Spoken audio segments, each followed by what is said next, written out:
those are the host, guests, and callers, and not necessarily. Hey, that's terrible, Mike. I know. It's changing. I have no idea why. Welcome to TrentoVision, where bad ideas get pulverized and the truth will set you free. TrentoVision is hosted by Tom Trento. Tom can be reached at 561. Are we streaming, David? Yes. On TrentoVision. Yeah. TrentoVision.tv. Listen and watch every week. Yeah, look at our colors. Yeah, that's what I'm trying to fix. Yeah, trying to match our two colors. You gotta get out in the sun a little more, man.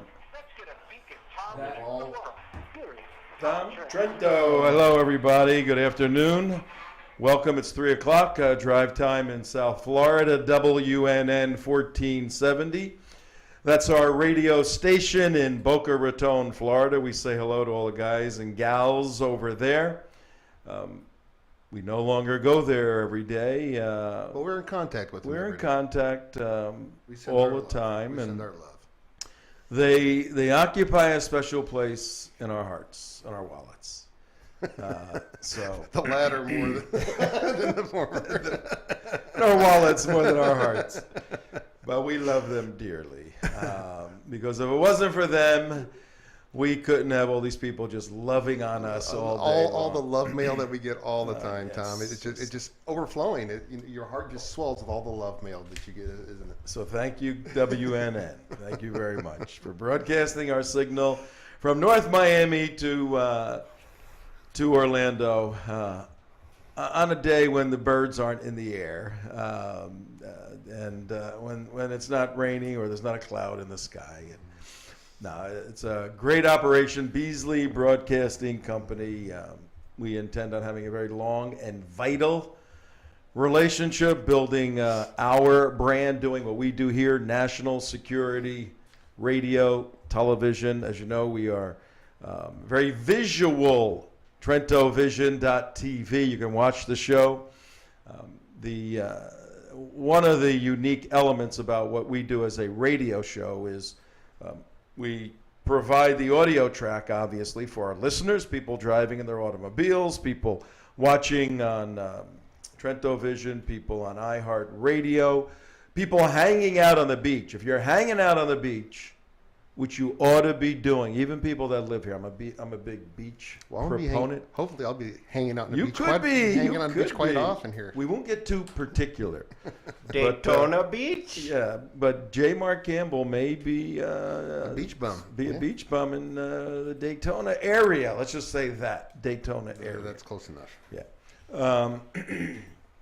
You'll know in a couple of days. That's good. But if you're on the beach and the breeze is blowing off the ocean, that nice salt air, and the sun is just beating down warmly upon you, Yes. and yes.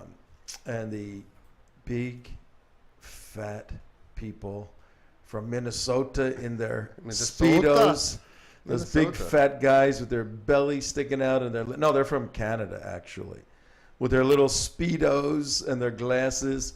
If they're all over the place, it's time to close your eyes, put your earbuds in, go to iHeartRadio, WNN, and listen to us from 3 to 6. And that's the sweet spot on the beach in South Florida. It's a beautiful time as the sun is setting behind you, and you have this wonderful feel on the ocean.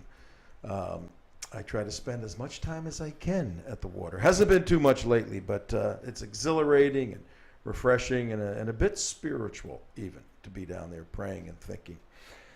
Well, we got another wild and wacky show for you. We're going to continue part 2 of our investigation into Muslim jihad conspiracy, where the green people, the Islamic Ameriphobes, they hate the First Amendment. So they're Ameriphobes. They hate what America's about. And they have suckered the nitwit Christian leftists, for the most part, and some Jewish leftists, got a few of them, into this unholy alliance, this cabal that seeks to deprive people like us and others, in this case, Pamela Geller, of her First Amendment right as a Jewish woman to speak at a Jewish building. That's pretty offensive. A Jewish woman is speaking at a Jewish building. a building called a synagogue. That's hate speech. Yes, Tom. that's very offensive. It's very And she's going to, I don't know what she's going to talk about, and neither do they. But let's assume it's going to be critical of Islam. Oh, No Now- speech for you. Oh no. Now, I'm a very serious Christian all You my can't life. say anything bad about Not all Islam, my life. Tom. I'm a very serious Christian. I became a born-again Christian, and then my life changed pretty dramatically, and I had a degree in law enforcement going into the FBI, but I changed fields and I went to study theology. I thought it was that important. Went to school, did a degree in theology and a minor in Greek to be able to read the New Testament in the original language. Then on to graduate school to study philosophy of religion and other religions, and then spent my life 30 years or so in this field. So I know a little bit about this stuff, and the more I understand about the faith, my faith, Christianity, and the more confidence I develop in the fundamental truths of Christianity, the less I'm concerned about criticism. When I was a brand new Christian and somebody said, "Oh, you're a stupid Christian, Jesus is an idiot," I'd want to fight the person. "How can you, Jesus is an idiot? I'll knock you out," Mm-hmm. And then as you mature in as a human being, and you mature in your understanding of what faith is, it's either true or it isn't. If it isn't true, and somebody's saying something, you better listen to it, because they could be right. Just because you were raised in something, I was raised in a particular religion, which I left to become a Christian, born-again Christian. You got to listen to people. And so I said, if somebody's criticizing me, I'll take it at face value. I wouldn't even listen to if they're angry or whatever. I'll look at the content of their words. And if they're accurate, okay, I stand corrected. If they're not accurate, big deal. There's a lot of crazy people in the world. Who cares? There's always going to. Jesus was killed by people. He wasn't capable of winning friends and influencing people all over the place. That's going to happen. But I would never get upset, when you see these things of art where the crazy progressive artists urinate in a jar and put Christ in there and call it piss Christ and all of that. That stuff never bothered me in the least. Right. The way it bothered me is if that is the Messiah, then that individual, it's just sad that individual has missed an opportunity and taken it to such a degree themselves, but knowing the truth of Christianity, God's heart breaks for that person. What are you doing? Texting. Oh, God's heart breaks for that person.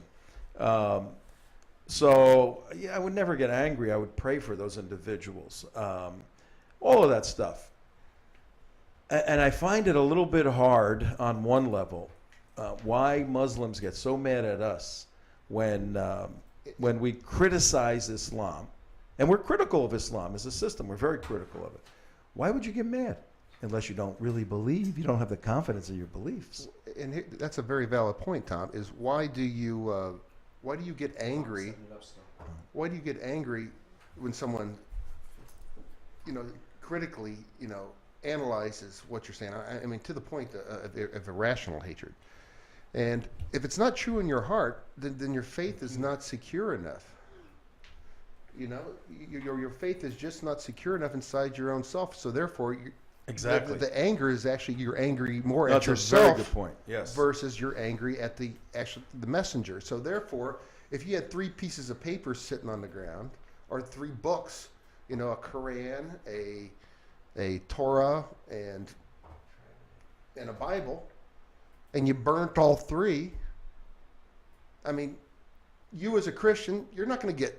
You'd be like, "Oh, guy, you shouldn't have done that," but you're not going to want to kill the I person. wouldn't even say you shouldn't have done it. Who cares? You burned a book. Okay. It's words. It's words inside the book.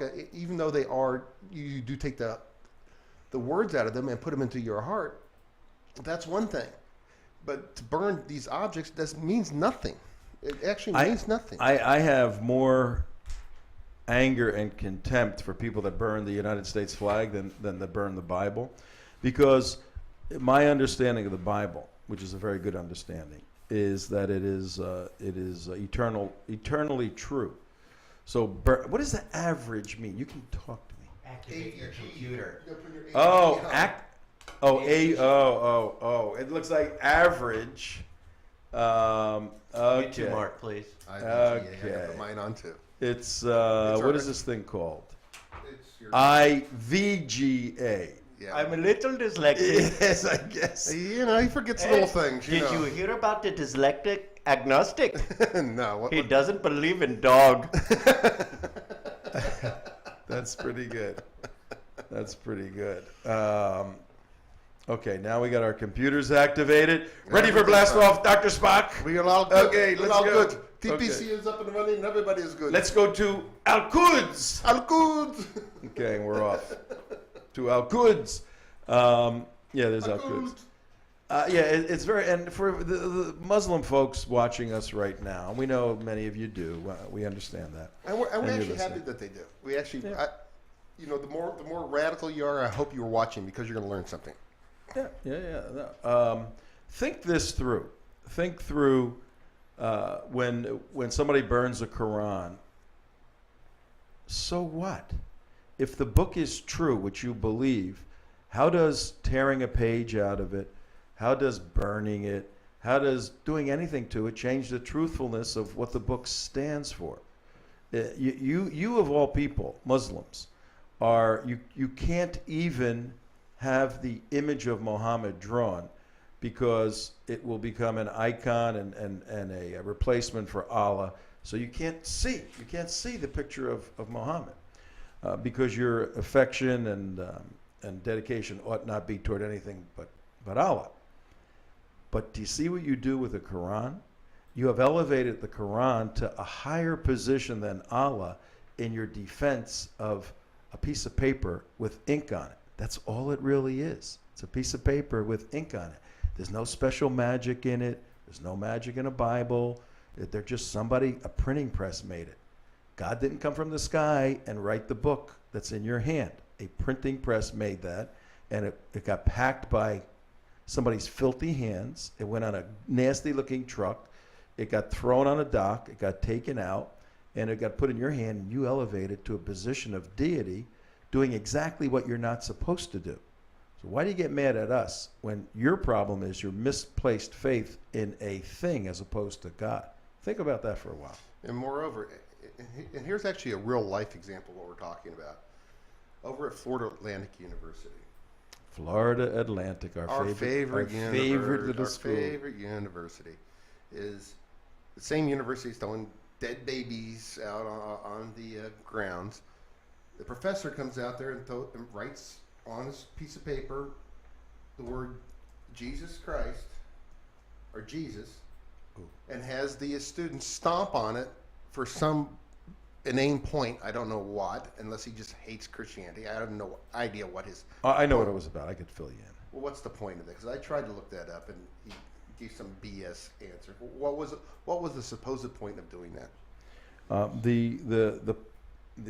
you may or may not have heard of this situation on Florida Atlantic University, but now take the particular individual out because he's a bad actor. He's a Democrat Republican leader in Palm Beach County. Take him out of the equation. Just look at the essence of the exercise. The exercise was to take a symbol that could generate psychological uneasiness and a physical reaction to a symbol. Come up with a symbol. The symbol in this case was Jesus. And that would be a pretty good symbol. And then have a person write the name Jesus on a piece of paper, put it on the ground, then stomp on it. Boom! Stomp on Jesus. And then evaluate how the person responds to the exercise of write down the name Jesus and stomp on it. I'm not going to do that. Well, why wouldn't you do that? Well, I think, that's a piece of paper with ink on it. Yes, but it symbolizes God. And if I do, and then the discussion is, well, how is that symbolizing God? It's a piece of paper with ink. I kind of like the exercise. I've done many things like that in my teaching. And you stomped on Jesus, Tom? I didn't. No, I I went way beyond that, to tell you the truth. Some of the things I did with classes. But, so I understand the essence of that. You know, on a visceral level, there could be the reaction there is, oh my God, he's stomping on Jesus. Now they're going after, they wouldn't do it to Muhammad. And, you know, Muhammad. Well, they didn't. First of all, they didn't write down a thing of Muhammad and do it. But they did it. No, of course not. But those are two different issues. This issue as a teaching modality, I think it's First Amendment protected speech. It's probably in this crazy culture we live in where everything is so politically correct. It's probably not a wise thing to do. Certainly not at Florida Atlantic University. But if I was leading a little discussion group and we did it here, would it be offensive to anybody if I wrote Jesus, stomp on it, or whatever? I would love to do it for you. Stomp on Jesus. Stomping Jesus Day. Look, he's been Would you stomped happen on. to have a Moses picture too? See, the whole thing is Jesus has already been stomped on. He's dead. And because of his death, from a Christian point of view, we live. But that could segue very nicely into a little something we wanted to talk about here at the outset. We're going to get into a little later into the Geller investigation, but we wanted to say hello to our Jewish friends. And at this time of the year, it's the first day of Passover, first day of Passover. Passover is 87 days long, is it? Schmutzy? 92. Schmutzy, but you... Yes. 8. 8, only 8. Everything is 8. Everything is it. Everything. No, everything How is many 18. pieces of pizza in a pie? Eight. That's all you need to know. So that's the magic number for Judaism. I thought it was 7. But 18 actually is high. Hey, that's right. Double high is 36. So for all you cheap listeners, send at least $18. Yes, monthly. We can use it. right. Donate. $18 Oh, a month is speaking not of going to which. kill you. Speaking of which, if you're watching live now and you want to get, we are going to go to a different format here at the beginning of next month. But what we'll still be doing is, if you hit the subscribe button inside of YouTube, it will send you daily updates when the show is going to start and what time, just to send you a reminder. And What? How do you do that? Sounds pretty cool. How do you do that? Yeah, just go to the little YouTube button and down. Right now? Yeah, you can go click on YouTube button. Could I do that? Yeah. And there's a subscribe button at the bottom of it, and you just hit subscribe. Goes to, And subscribe on the bottom left. Mm-hmm. I'm going to subscribe to our own. How do you do it now? You can't right now. Over here, you have to sign in? You have to sign in. You have to sign in. You have to sign into your YouTube account because it sends you a message via YouTube. So you got to be on YouTube? Oh, Yeah, okay. you got to have a YouTube account. But it's actually a pretty cool thing.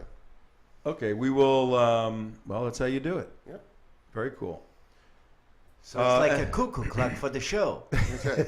And also, if you're watching any of the other videos, the old videos, you can just hit the subscribe button in the upper right-hand corner, the little United West symbol that's floating around up there. So Very cool. Man, we're Right. getting fancy. We are getting we're fancy. getting high-tech. 20 minutes past 3 o'clock on TrentoVision.tv. The fanciness just keeps propelling itself through the halls of this bunker, this underground bunker that we are in. Actually, we're going to do a lot more fancier things in the future. But WNN 1470. Hi, everybody. Tom Trento. CJ, I said this is the first day of Passover, and CJ is a Passoverite, and she is not here with us. She'll be out for a couple of days. But in her place, we have Fat CJ. CJ. Fat CJ. That would be me. J. Mark Campbell. There's no names, no lower thirds. I'm still trying to work Yeah, with the he's prop working. for the website. That looks good, actually. That's a good shot. That's pretty good, yeah. Yeah, we got it. I think it's good. You could tweak this thing to death, Mike. Trust me. Yeah, and so no CJ for a couple of days. We miss her. She's the lady of the crew, and the diva. She's the diva of the crew. Should we say stuff about her when she's not here? Yeah. Yes, go ahead. Let's talk smack about her while she's away. Yeah. She can't do anything. She can't yell at us now. No, the limo bill getting her back and forth is getting a little stiff. Nothing like our vice president's limo bill. Did you see that? I saw his trip to wherever he went to. What was his limo? Limo bill was like 320 grand. Our Vice President, Joe Biden, that gentleman. I did hear, though, that Malia and Sasha, I think that's the kids' names, Vacation. took a bunch of their friends, and they are at Atlantis in the Bahamas, having a great time. Since President Obama has been in office, this term only, he's taking a vacation every month. The guy works so hard, except he's so lazy. He's a lazy president and doesn't like doing all this work. By his own words, he said that on I think it was Barbara Walters or Diane Sawyer interview. He says, "I'm really a lazy person, you know." Right. I never would have guessed that. Yeah, right, exactly. I mean, how many times has the guy made analogies to TV shows and this and I that? know. I mean, I've never heard of a president who knows so much about all the TV shows and sporting events going on. When does this guy have time to like deal with world leaders? Did you have He's you watching the NCAA more than he is anything else. Imam Abdullah you fooled me? Have you ever been a guest in someone's home? Of course. Have you ever sat in their chair? Of course. Have you ever put your feet up on their end table or their dining room? Absolutely not. This is a show of disrespect. Oh, is it really? Absolutely. Have Showing you the ever- bottom of your shoes, there is the absolute sign of disrespect. That is why we throw the shoes at your George Bush and your Obamas. Is a sign of disrespect. So no. So showing the soles of your shoe to an infidel is like a really It is like a giant FU. yeah okay. A giant FU.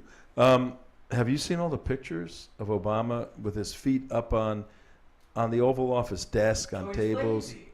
He puts his feet up on everything. Right. I mean, I don't know. It's And his office, you know. But I think it's actually there's a lot of, and I've always asked myself, am I overlooking this and trying to look too much into this? But when I look at it and I think like I'm a Muslim, and I think like I'm You think like a Muslim? No, How do you do that? no, You would have to be much smarter. no, to understand your enemy, you need to think like them. Okay. So I try to get into the mind of who they are, and I'm looking at it.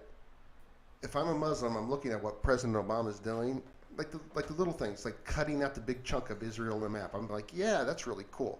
And if I see him putting the soles of his feet up on the White House desk, I'm like, yeah, he's showing us covertly and smartly what he's really all about. He's sending subtle messages to us. I mean, that's what I would think as a Muslim.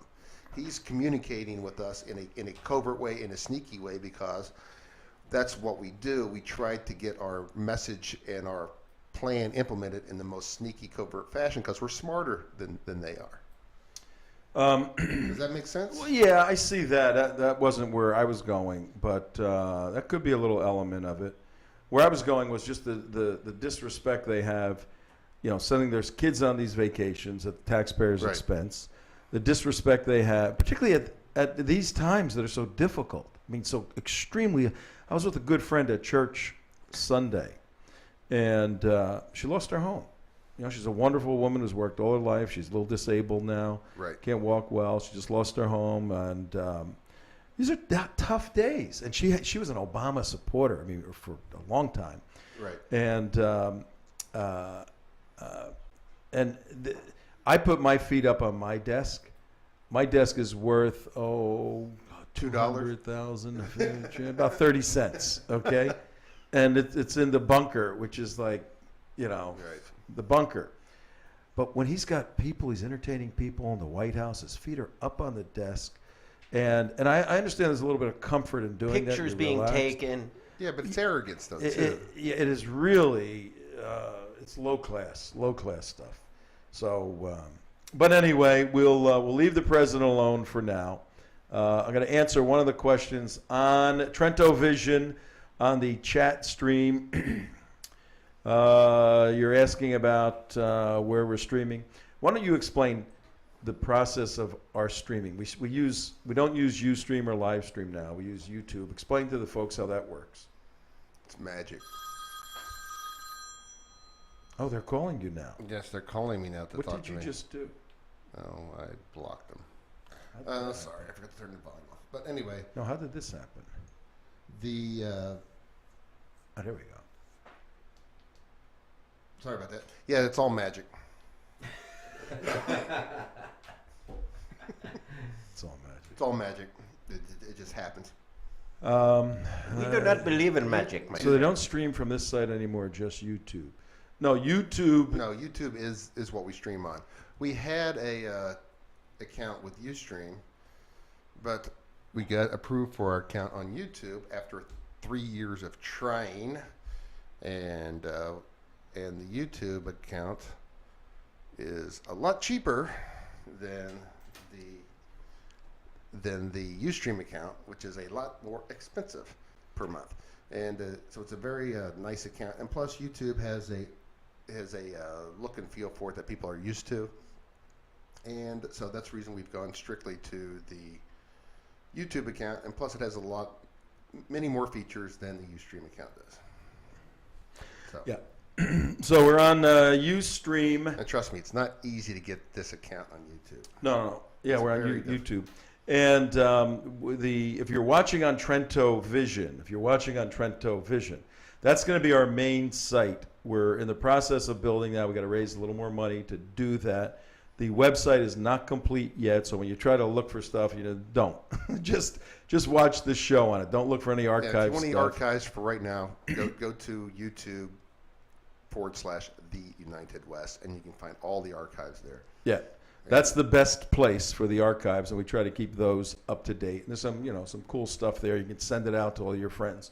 And there's some good B footage from a lot of your stuff on the UnitedWest.org website. Well, if you please. go to our main website as an Actually, we are organization streaming now on our UnitedWest.org site too. right now, You did know that. I didn't don't believe it. Please do tell. you? Yes. Yes. I've upgraded things I was in your gonna sleep. pull that thing down. What's the name of it? The United West. That's where we Yeah, live. that's our We're checking our website, The already United did West. it. Come there with me right now. Go to theunitedwest.org. The chatter thing is on the left side. Yeah. Oh, I feel so So. different. It's like I was driving in checking London. it. Yeah, if you're a Brit or you're an American, we have all options for Yeah. you. Okay, now that makes sense, except the phone number up there doesn't make sense. Don't call our call-in Yeah, number. well, one correction. At a Yeah, time. this is cool now. All right, now if you're, I wonder if we even need TrentoVision. That is the media wing of the United West. You Yeah, have to it's have just- a It's media a wing. flying wing. It's a flying wing. Oh, it's it's a like my sinking- flying carpet that I come here. It's the flying wing. Yeah, no, we do need to separate them, but keep that there. All right, but we're letting you in on the development of this communications empire. What our plans are next Monday on April Fool's Day Which is to my wife's birthday, by the way. is your wife's birthday. Yeah. If I had a wife, I would want her birthday to be on April 1st also. That would be pretty cool. What's my dog's birthday? So. Because you can go, no gift, you don't get her a gift. You go, oh, April Fool. What do you want? The birthday or the day, the Well, cool day? Here's the funny thing about having an April Fool Day is the actual April Fool is to put on the cake real candles, not non-blowout candles, because everybody puts blowout. So I get it.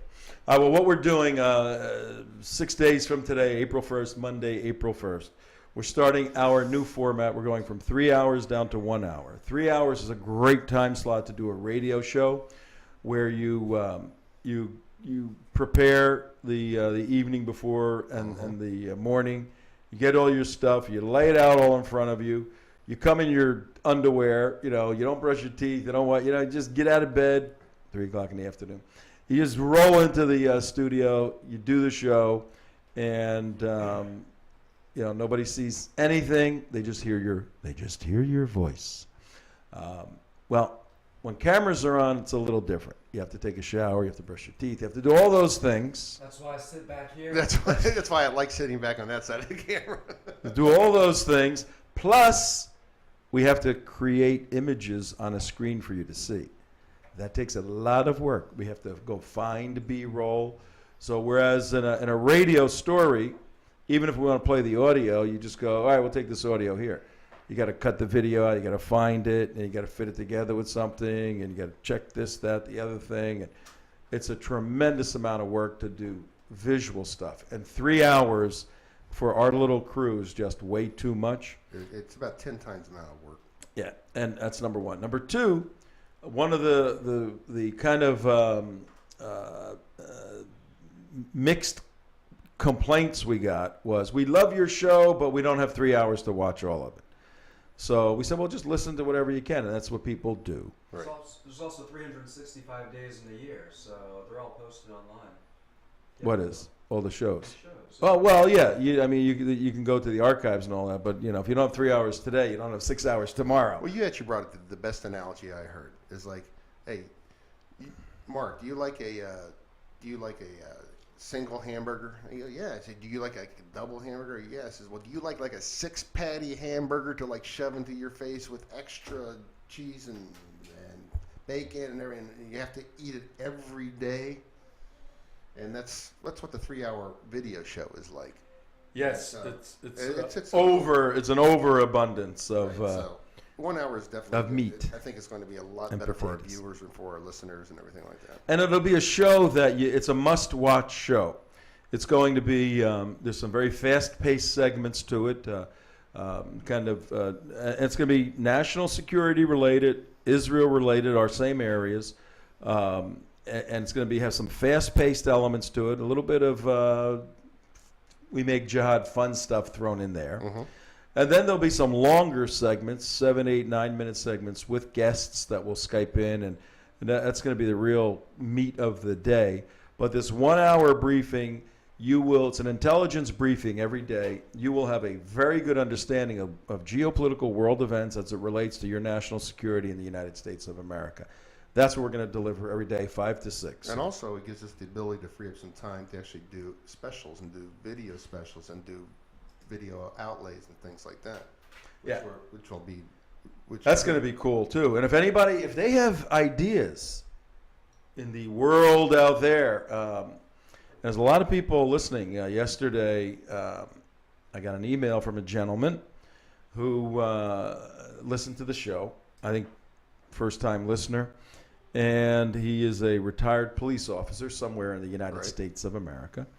And he said, wow, came across your show, love what you're doing. In my part of the country, we have these sort of problems, similar problems. I'm very interested in what you do, and if there's any way I could help, let me know. So that's great. I mean, we run across people like that. If people have video ideas or script ideas, Send them in. not just the idea. Anybody can have an idea. Oh, why don't you do something about the Muslim Brotherhood? No, we're talking about a video idea. Have something they scripted out. Put it down in a PowerPoint presentation. Take it and go, all right, here's what I think is a great video for you guys to do, and put it in a PowerPoint, slide by slide by slide, figure it out, just like they do in the movies. They actually, it's called a chartboard, what's the name of it? Storyboard. Thank you. You just storyboard it Storyboard out. And do it by hand if you don't have PowerPoint and all that stuff. Just give us the storyboard idea. it out and send us in the idea. Or you can draw pictures. That's Or okay. I'll draw cartoons. Right. And we will we'll do that, and we're going to have special investigative shows. We got a lot of cool stuff for you. But what I'd like to do right now, our desire here, TrentoVision on WNN 1470, 36 minutes past 3 o'clock on the 26th of March. My God, January, February, March. 3 months gone already. Ugh, pretty soon. Hurricane weather. Oh, that's a lot of fun. Glad I'm moving. Yeah, and you're moving to the hurricanes. On the ocean. That's going to be. What, are you moving to Jersey? Right. Yeah. Yeah. What we like to my do. whole life is not moving towards hurricanes, but that's okay. Yeah. What we like to do to recognize our Jewish friends and our Christian friends too, because as much as there is, what do I hear? The little squirrels. Yeah, there's squirrels rustling in the Yeah. background. The squirrels got to slow down. Yeah, You guys want to bring your pets to work. Alvin and Simon. Slow down. We'd like to, for our Jewish, primarily our Jewish friends and listeners and viewers, we'd like to just share some thoughts on Passover. And Christians, too. I mean, Passover is a very important time of the year for Christians. And as much as there has been some historic division between believing Christians and believing Jews, when I use the qualifier, the adjective believing, I'm talking about Jews that believe in God and Christians that believe in God. Because, surprise everybody, there are many people that call themselves a Christian that do not believe in God. Go figure that out. And that's, whereas Christianity is specifically a religion, a chosen religion. You have to choose to be, you can be born into a Christian family. But at some point in your life, you have to choose to accept that religious system or to reject it. It doesn't just stay there with you. You have to make a conscious decision as a sentient human being to say, this is what I believe in or this is what I don't believe in. Conversely, Judaism has two components to it. It is a nationality, it is a nation, the nation of Israel, but it's also a religion. So it's much easier in the Jewish world to maintain your Jewish identity as a member of a nation and reject the religion of Judaism. And there's many, many, many famous atheist Jews from Karl Marx down. I mean, it goes on and on and on. And most Jews in America are either atheists or agnostics. Just a small percentage of Jewish people that truly believe in a personal living God, and that the story of Passover actually happened, that it wasn't just some figment of somebody's imagination and we just go on with it. It's a biblical story, right? Well, yeah, but I would say most Jewish people who don't believe in God do not believe in the history, the historicity of Passover. I just explained it. It's easy. Judaism is a nationality and a religion. So you can accept the nationality part, reject the religion part. Yes, you can. I mean, they do that. Whereas Christianity is not a nationality. It's only a religion. So my nationality is American. My heritage is Italian. I was born in America. My religion is Christianity. Well, I know a lot of Christians who say they are Christians but don't believe in God. Yeah. Well, and that's just insane. Well, no, not really. Well, yeah. I mean, at some point, you have to be honest with yourself and say, all right, if I do not believe in God and Jesus, why do I call myself a Christian? Just because it's popular? And well, it's comfortable too, because you kind of play. You got one foot in, like if this stuff is real, I don't want to miss out, Just in case. But along these lines, last night, sundown, first day of Passover, and I just want to kind of go through Passover a little bit because it's an important time of the year, number one, and most people don't know that much about it. And I'll ask you guys a couple of questions. Did we paint our doors red? Do we get the blood of kids and of lambs or whatever it is? And geckos, the blood of geckos. Yes. And spread it above our doors. The blood of loci. How many years ago, class, did all of this Passover stuff happen? 5,000, 4,000 years ago? How about that? No, that had to be 3,600 BC, somewhere around there. 3,600 BC, which would make it 5,600 years ago. How many? Somewhere around there. I'm saying around 4,000 years ago. 4,000? Yeah. I'm going to guess around 3,400 years ago. 3,400. Bingo to the Jew. 3,400 years. Hatayvin! Yahtzee! 3,500 years ago. About 3,500 years ago. How do they know that date? Because there's absolutely no proof of any of that, right? No. I'm just saying, where's the date? Seriously, if there's an Orthodox rabbi listening and you just said that, he goes, "How do we know that? Is that guy nuts? Let me show him." And they will track the genealogies down. The genealogies through the begattins. Or they'll go. they'll go through genealogies and they'll go through textual We're criticism. going to go backwards. They'll go through biblical antiquity. They'll go through archaeology. There's a lot of archaeology Yeah, that could actually. in scholarship. Okay. There's no debate, even on the liberal side, that. I was asking, how do you know the date? No, I mean That's- there's a tremendous amount. Of, You didn't learn that in your Unitarian church? No, I guess not. It's just one big date over there. It's yesterday and now. It's just No, now. I mean you guys seem to blow past all the pre That was stuff just before Judaism and everything. But That's okay. it's a But there legitimate is nothing question. before Judaism. Okay, no, wrong. It's a legitimate question, and the answer is there are a variety of scientific disciplines that need to be consulted in order to determine the historical antiquity of any event. Well, I know. And- I mean, if you're going back to actually dating it by the period of the Pharaoh, who was it, Ramses. Ramses, you can pretty much get really close to the date on that part, I imagine, with the whole story. So that's what I can see. I think one of the Oh, one you know of- what else was 3600? That was the beginning of the one of the Egyptian dynasty. one of the important parts is these go back to Tutankhamen and Right. there's a lot of Egyptian archaeology. But one of the important parts is whenever you read anything of antiquity, is not to make the mistake to say, oh, they were all dumb back then. They were actually very intelligent people. And Well, actually, they intersocialized more than we do now because they had no internet, they had no TV, they had no phones, so everybody talked, everybody intermingled. It's very more communal than it is today. all right, so it's 3,500 years ago, and basically, if you follow Jewish history through the patriarchs, God chose a family, and they start migrating. They wind up in Egypt, and it's interesting how they got there, but it's a whole nother biblical story. We'll be here forever. The Jewish folks in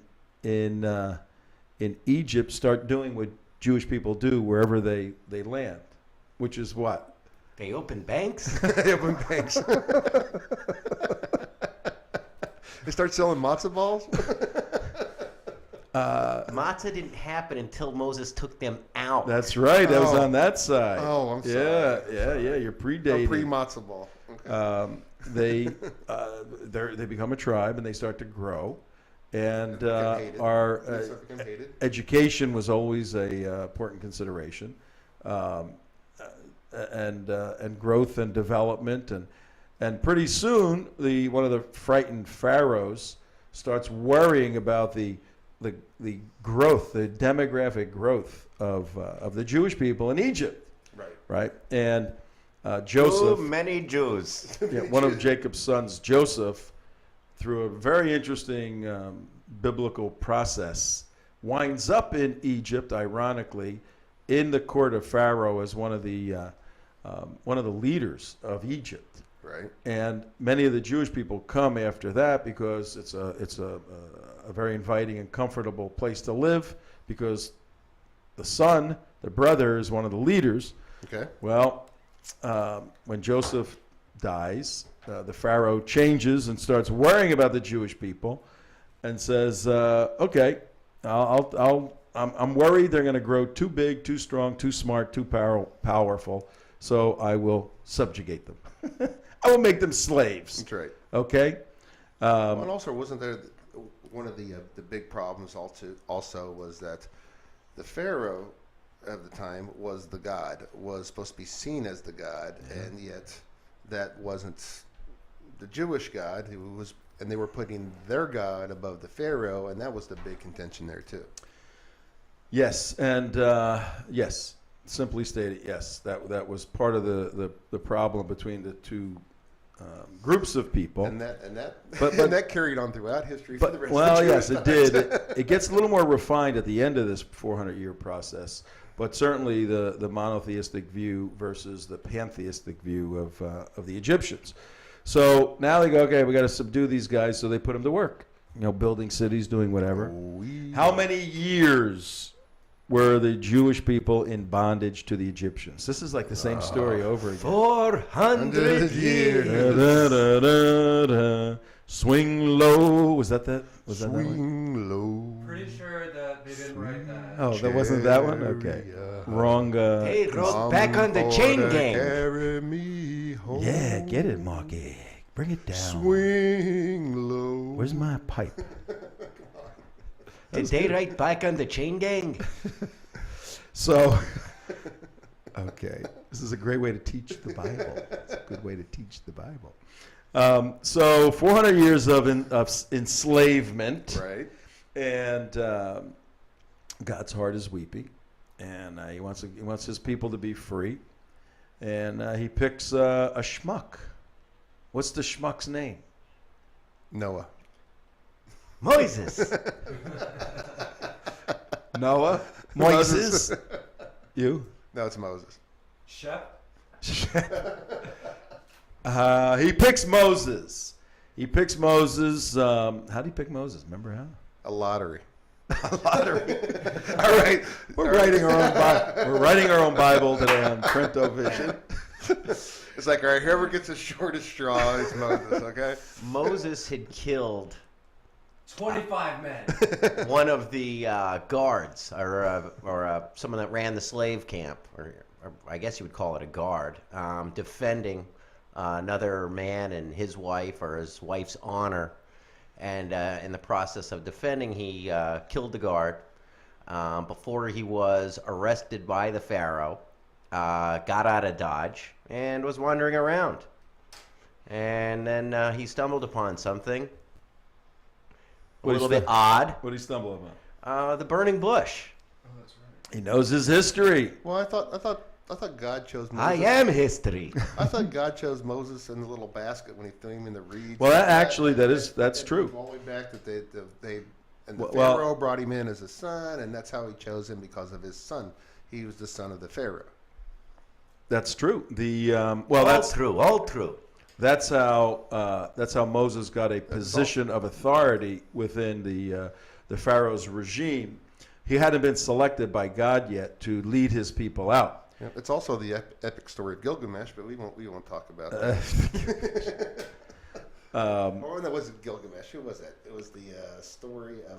While to comment on what Mark just said, while I'm looking at the clock. I think we're going to be doing the Bible today, folks.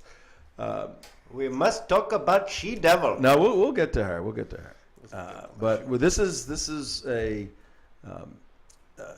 a good time to share these sort of thoughts with our audience, particularly our Jewish friends and Christian friends. And our Muslim friends are going, it's all a lie. None of it's true. None of it's true. You guys have dropped the ball. It all means nothing. Nothing until our prophet.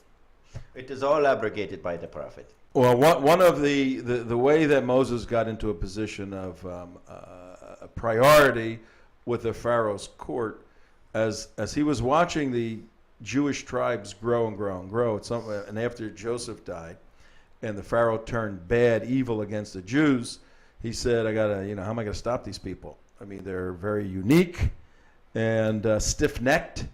And he said, I know.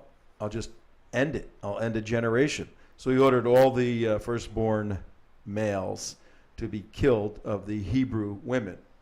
And that's when that's when a baby was born. And the baby was by the mother, was put into the reeds and into the water, and went down to Miriam in the Pharaoh's court, and she found this little baby and called the baby Moses, which means out of the water. Out of the water. That's how he got his name. And the baby was then viewed as something special, and the Miriam needed to go find said, I'll find a wet nurse for your little baby, and went and guess who the wet nurse was for the baby? Moses' real mother. Moses' real mother. Yeah, pretty cool. So Moses rises up in a position of priority, going to your story there. Back, it's also the story of Sargon the Great. That's one to correct what I was saying earlier. Let's take 2 minutes on Sargon. Let's hear about Sargon the Great. Tell us when that happened. What year? I don't know what the exact time, but it was back during the Babylonian days. Sargon the Great was the very first king, the first one who created the Empire of Russia. Before or after? This? Yeah, whatever. I'm not even going to go into that. No, because that's you're what you're saying. It predated. I'm just saying it is a story that is whether one I'm not going to get into that argument. I'm just saying is the it stories before or do, after this? The stories do. And the story predates. I'm asking. It wouldn't make sense if it didn't predate. I'm not going to get into the discussion of that because I'm just saying there is the parallel story of Sargon, the first coming out of Persia, and also doing. You can't introduce a subject and then say, I'm not going to get into the subject I'm introducing. Sargon predated. I know a certain type of people that love to pull that one. Sargon the Great story predated the Moses story, according to some scholars, and I think they're more liberal scholars, but that's still debate. I don't know. I'm not 100% sure. Tune in tomorrow for Sargon the Mysterious. We will have the story of Sargon. The Great is actually, he was the very first one who created the first empire out of Persia, out of Mesopotamia. So that's where Persia being current day, Iran, Iraq area. All right, Sargon tomorrow, ladies and gentlemen. Mark your books. I've got a couple of minutes left in this session. Let me in this segment. Let me move on to trying to correct that thing I said earlier about Gilgamesh. It's another story. No problem. The Epic of Gilgamesh. Gilgamesh will be on Thursday. Gilgamesh. So where are we? We have Moses, the burning bush, and Moses goes. God says, "I want you to free my people." He goes, "I can't even speak straight. I got speech impediments." He had speech impediments. He was also wandering the desert by himself, Yeah. probably He was a little wacky. hallucinating for how long? He was a little wacky. He goes, I can't talk. You want me to go to lead? How many people were let out? Do you know the number? How many people were let out? When they finally were released after the 10 plagues, how many friggin' people went on a march? Was it 15,000? Well, I thought it was like 4, but I can't remember. I'll take 4. 4,000? 15,000. What is it? Out of Egypt. When all the Jewish people, the Hebrews, Exodus. The Exodus. The Exodus. How many people? Yeah. I have no idea. At least 3 million people. Get out of here. I don't believe that. You guys show. Where are you getting this information at? I have parchment on my wall of my home, signed by the president of the schools that I attended, where I learned all this. I'm gonna great Google this. information. 3 million people? At least there were 1.5 million males. So the speculation there were no females back there in that time. So the speculation and the evidence from a whole bunch of different things is at least about 3 million people. Yes, that's the way it is. And on that. That's amazing. That twitchy, I did not know that. That blows me twitchy away. note. That twitchy note. We're going to take our break. Well, then we're going to come back. Well, hey, the internet says 2.5 to 3.5 million. So then we're going to come back. Oh, the internet says it is so true. the internet is. I didn't even know they had internet back then. The internet says it is true. The internet. Al Gore. Al Gore. God, thank you, Al. There's a thing somewhere called the internet, and it just validated what I said. That's right. We'll be back, ladies and gentlemen, in a few minutes. I know, it's crazy. Put the videos up. No, but very few people know I that. didn't know that.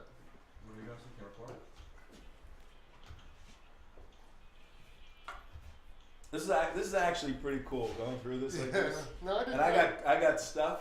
Actually, Sargon the Great story is actually really fascinating story.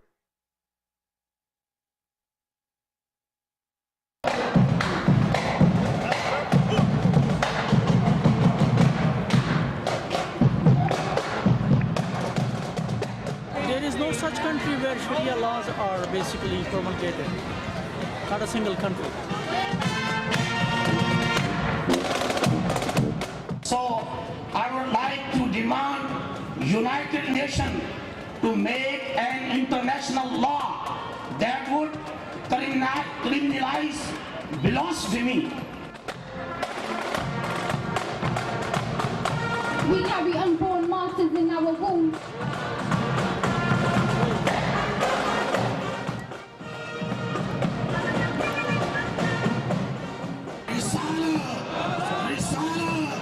Risala, Islam.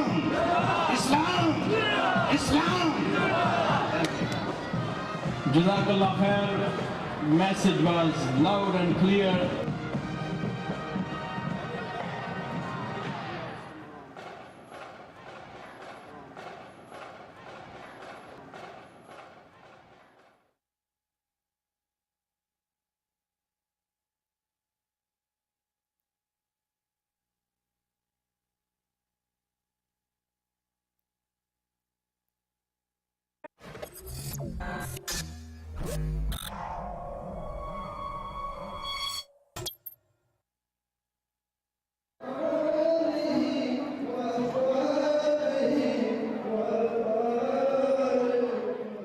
In the next clip, you will see Dr. Shafi Beezer, president of the 2012 Muslim Day Parade, say, quote, "We will die for the call.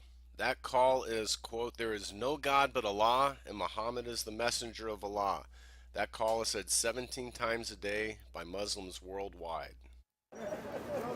We all Muslims, this Muslim Day Parade is based on one principle, one nara, La ilaha illallah Muhammad Rasul. When we say that, we will die for the cause that La ilaha illallah Muhammad Rasul prevail. Allahu Akbar.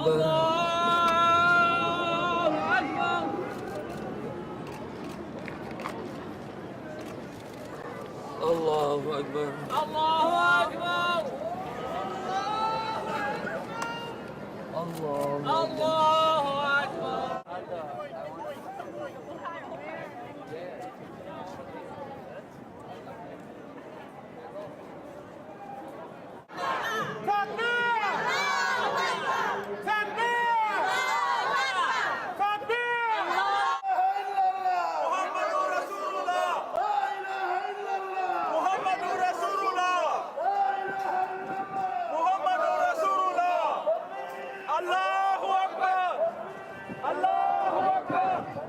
So, what are your thoughts on the parade? I have done. You have done? Interesting to watch. Huh? Interesting to watch. Oh, you didn't see the flag that was flying on top of our embassy in Egypt and Libya coming down the street? No? No comment? No comment for you. You put a little different over there sometimes, but it said the same thing. This has been a very interesting day. So what is your flag? It says there's no God but Allah and Muhammad is his slave and messenger. La ilaha illallah and Muhammad Rasulullah. This is our homeland. This is our country. We love it. Be part of the. Now, wasn't that the flag that was flying over the Libyan embassy? This is the flag that has been flying since the time of Muhammad. So, what's the name of this flag? Kalima. Kalima? What does that mean in English? The words. It's like the oath of Islam. This is the flag of Islam. Okay. All right. What's your name? Nawal. Noel? Nawal. Nawal. See the candidates. Thank you. Thank you. Assalamu alaikum. Go after that. Walaikum. I have our Grand Marshal. The black flag of jihadi conquest flying freely in the streets of New York City is a personal insult to every man, woman, and child in America who remembers and survived 9/11. In Nazi-like fashion, listen to Imam Shabazz demand the UN make international protections for Islam. I again demand to the United Nations on this platform, please make an international law for the protection of honor of our beloved Prophet, for the protection of all prophets, for the protection of honor of all divine books. So takbir. Allahu Akbar. Everybody raise your hand. Takbir. Allahu Akbar. Takbir. Takbir. Risala. Risala. Risala. Islam. Islam. Islam. They resonate in refugee camps that are housed by Zionist Nazis. They don't thank you because we surrender to no man. We carry unborn martyrs in our wombs and drop bombs in here. Watch carefully as New York Democrat State Senator Tony Avella is offended and storms off the stage before he is even scheduled to speak. Because no matter how many amendments are in the U.S. Constitution, you can't amend genocide and give life back to the dead. This is the cause, and this is the consequence. This is the one who you should not fear. This is the Muslim. This is the Muslim. This is the Muslim.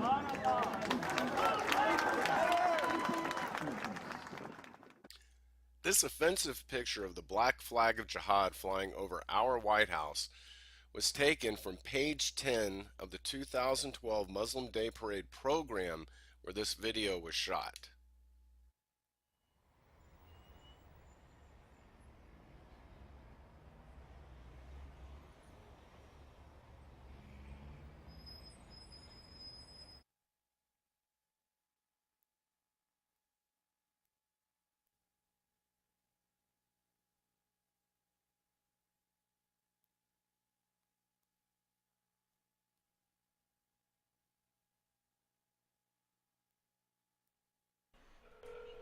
Oh, it's here. Do you want the mics back on or no? Yeah, they are. Yeah. Let us know, Joe. How was the audio? Ask him. Yeah, we're on, but let us know when you. Okay, bud. Is this Kenny? Yeah. Okay. Go to 4 for a second so they can see it. Oh, I'm sorry, that's V4. Guys, look at the screen. Oh, that? Yeah, I remember those. You can actually download that picture and make it full screen. Okay. You're gonna have to read them. Oh, they're so funny. Listen to some of these. I don't do it now. Hang on. Okay. Where's it from? The Islamic Center of South Florida.org. It's the one being built at Reverend Dozier's. Oh yeah, I've been there.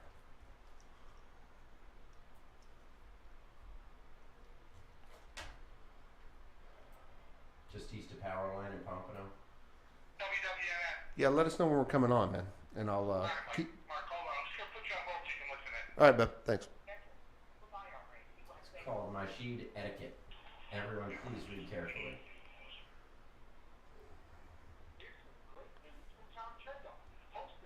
Okay, you can put us on audio. Audio's on.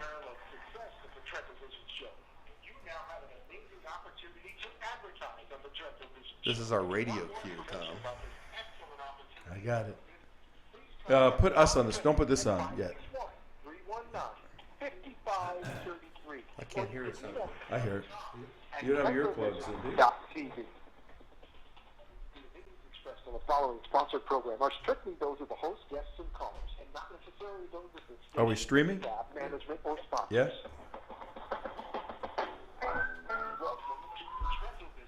CJ used to dance all the time, Mark. You got to dance. Fat CJ ain't dancing with it. Come on. No. Give us jazz hands at least.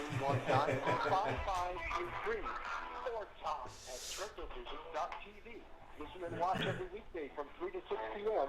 on AM 1470 WNN and TrentoVision.tv. Now, let's get a peek at Tom's view of the world. Here's Yes, and here we are, right back live and in color, coming at you from TrentoVision.tv. Thanks everybody for tuning in on this beautiful Tuesday, the 26th of March. On a, it's going to be cool. Going to be a little cool in Florida tonight, going down to 46 degrees in South Florida. Nothing like the snow up north, man. Man, that's cold. Crazy that stuff. is cold. 46 degrees. Done I with that. might have to put a jacket on. I'm done with that. New Jersey, Chicago, Denver. No more. Got to be warm. Got to be by the beach. And we're down here visiting the beautiful world of South Florida, doing the show. And hi, folks. Tom Trento here, TrentoVision. J. Mark Campbell, normally over there piloting this fiasco, keeping a tent over the circus. Yes. Normally on the other side. Has trained up a couple of Rogue monkeys. Yes, rogue monkeys. We jokingly referred to them as monkeys, but after I saw how they left the place and some of the stuff that was smeared all over, you know, maybe we were correct yesterday. Who knows? But J Mark's on this side because CJ is not with us. She's involved in all the things Passover, which happens to be something we're talking about right now, Passover. But in the break, before we get back to our Passover stuff, and then we're going to get to the she-devil as Imam. Oh, no. Do you call her the she-devil, Imam Abdullah? The she-devil. Oh, right. You do. That's right. Of course you do. Your characters are confusing me. We'll get back to the she-devil, Pamela Geller, in a little bit, and the Islamic jihad. What is your jihad? My jihad is bothering Pamela Geller's So Say 13 of You, a green-red coalition headed up by Habib Ahmed, Muslim leader, member of the Nassau County Board of Commissioners, Human Rights Commission,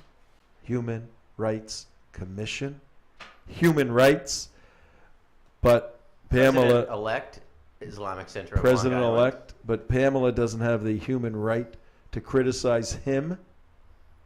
I thought that's what America's about, Habib. Maybe not your America, because it's not your America. Your America is a Sharia-compliant America. Ain't happening, pal. And it ain't happening in New York, that's for sure. So listen carefully, watch the show as we dive into your life, the lives of your friends, and expose all of you for the hypocrites with capital letters that you are, sadly. But before we do that, before we get to our Passover stuff, we ran across a little something here in South Florida that we wanted to make sure, all of you coming down from the north, because now's the time when all the northerners go, I got to get the hell out of the cold weather, get to Florida, and get into the closest mosque I possibly can find. So when you're going on Fridays to to visit the mosque, because that's why people come to South Florida, we just want to alert you to the etiquette, to the demeanor necessary when you enter this holy ground. So Imam Abdullah, who's very friendly with all the masquerading people around here, he has brought forth. What do you have for us today, Imam Abdullah? I have Masjid etiquette, as listed by the Islamic Center of South Florida. The Islamic Center of South Florida. That would be similar to the Islamic Center of Long Island. An Islamic Center is what? What do you guys do at an Islamic Center? Is that a mosque? Yes. Oh, okay. It is mosque, children education, adult education, Jew hatred, Christian hatred. Talk in the mic. It is the centerpiece for Islamic life. Okay. Islamic. That's why you call it the Islamic Center. Islamic Center, South Florida, but the mosque is holy ground. The Islamic Center. Absolutely, it's like you are a guest of Allah. Well, it's not just holy ground. It is actually it is almost like a land which can, once you own it, you never give it back. Is that correct? Oh, absolutely. Wafq. It's a wafq. It's holy ground. It's wafq. All right, but tell us, show us. I mean, look, when in Rome, when in the mosque, mosque. What do we have to do? Please have respect. If you're going to visit, all we ask is that you have respect to common etiquette for being in a masjid. Okay, let's see what you got. I will just touch on several of the ones that we list, and it makes it better for everyone. Okay, show us what you have. We're interested. I will go through some very quickly and spend a little more on others, okay? Okay. Number one. Okay. Number one. When leaving your home, work, or business. Oh, can you put something on the screen so some people yes, can actually see it? There we go. That doesn't look like it. Oh, you want to see sign? I cannot do both at once. What is this thing here? This is a list of the rules. Oh, my word. There's the signs. Oh, okay, there's the signs. What is that? Nothing in this building. Look at that thing. That is like a poster with all the rules. Oh, okay. Okay, but it is hard for me to read so small. No water, no beds, no gasoline, no phones, no cigarettes. No onions. Let me get to this. Okay, no go ahead. onions. I don't know about onions. When leaving your home, work, or business, go toward the mosque with eagerness and enthusiasm. To run. Yes. Number 2, demonstrate your eagerness by showing good manners, wearing good and neat clothes, being clean, and smelling good. Number 3. Hang on here. I've Come seen back a here, few. Mike, come back here. There's a few rule violations. Yeah, I've wait. seen. Go ahead, Okay. Mark. Yeah. Okay.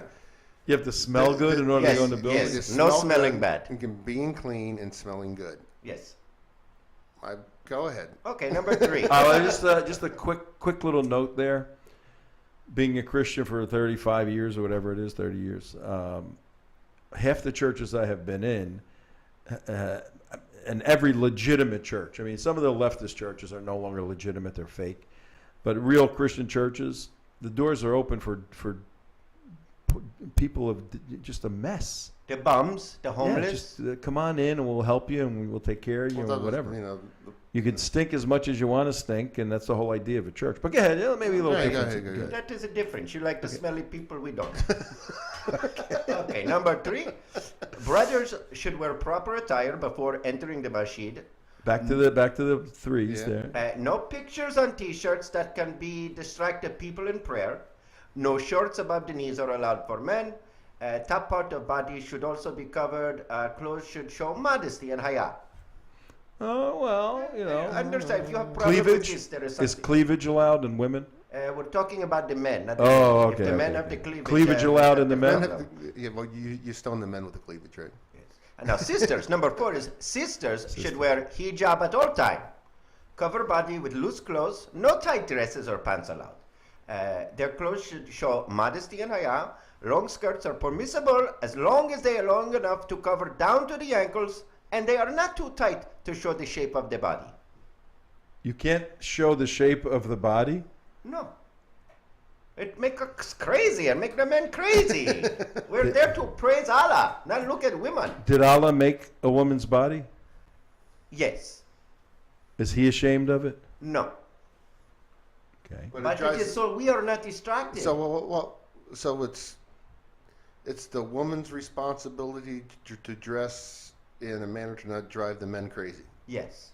Or to go outside where they could possibly be because the men accosted. have no control over their Absolutely actions. none. I am sorry to say we cannot control ourselves. We're animals. Not like pigs and apes animals, but you know. So if a woman dresses provocatively, it is not This your isn't fault. even provocative. Well, This is a big bag over the that lady. is provocative. If it showed the shape, it's provocative. Well, that's what I'm saying, because if you show the hair, that's provocative, can drive you guys crazy. Crazy. It does. Now, what about this, Habib? Oh, you're not Habib. That's the other guy. Yeah. You're Imam Abdullah. We have been with a lot of Muslim women on campuses. Right. What do you mean I've been with? We have spoken Okay, to but please either clarify. We actually in, did look at them, so it's either in I used to do a lot of debating of Muslim imams until they decided not to do that anymore, and there would be a lot of Muslim women in the audience, and we'd speak and whatever. Or In when the we same audience? When we in the same audience, and on the college campus, some of these young women had hijabs on that looked like they were made in Italy, designer shops, and with makeup that looks like they walked out of Vogue magazine. They couldn't look more beautiful. Oh, you must be talking about the sluts. Is that okay? No, not in a real mosque. Because that would drive you guys crazy. Crazy. Yeah, right. All right, keep going with your rules. All right. Okay, We're number trying to 5. we're trying to understand and help the people up north who want to visit the Islamic Center of South Florida and spend quite a bit of time there. Sounds like a This fun goes for place. your people. Spring break. How about spring break? Do any spring break action at that masjid? Yes, we just read the Quran. Good. Just things like that. Certainly no. Clean the AKs and. Oh yes, a little gun range action maybe. Okay. All right, keep going. Go ahead. Number 5, and this is for the people that like to eat your people's food in particular. If you have eaten garlic, onions, etc., do not go to the mosque until the odor from your mouth has vanished. Why are you laughing? Wait a minute. Put this screen up. I got to see if that's actually written down. So no onions. Make big. No onions. Where does it say no onions? Yeah, but no one likes the smell of. Look at number 5. Look at number 5. Never. That's Like when Mark comes in smelling like a deli sandwich, I don't really like it. So okay, let's say I had a bunch of my relatives down.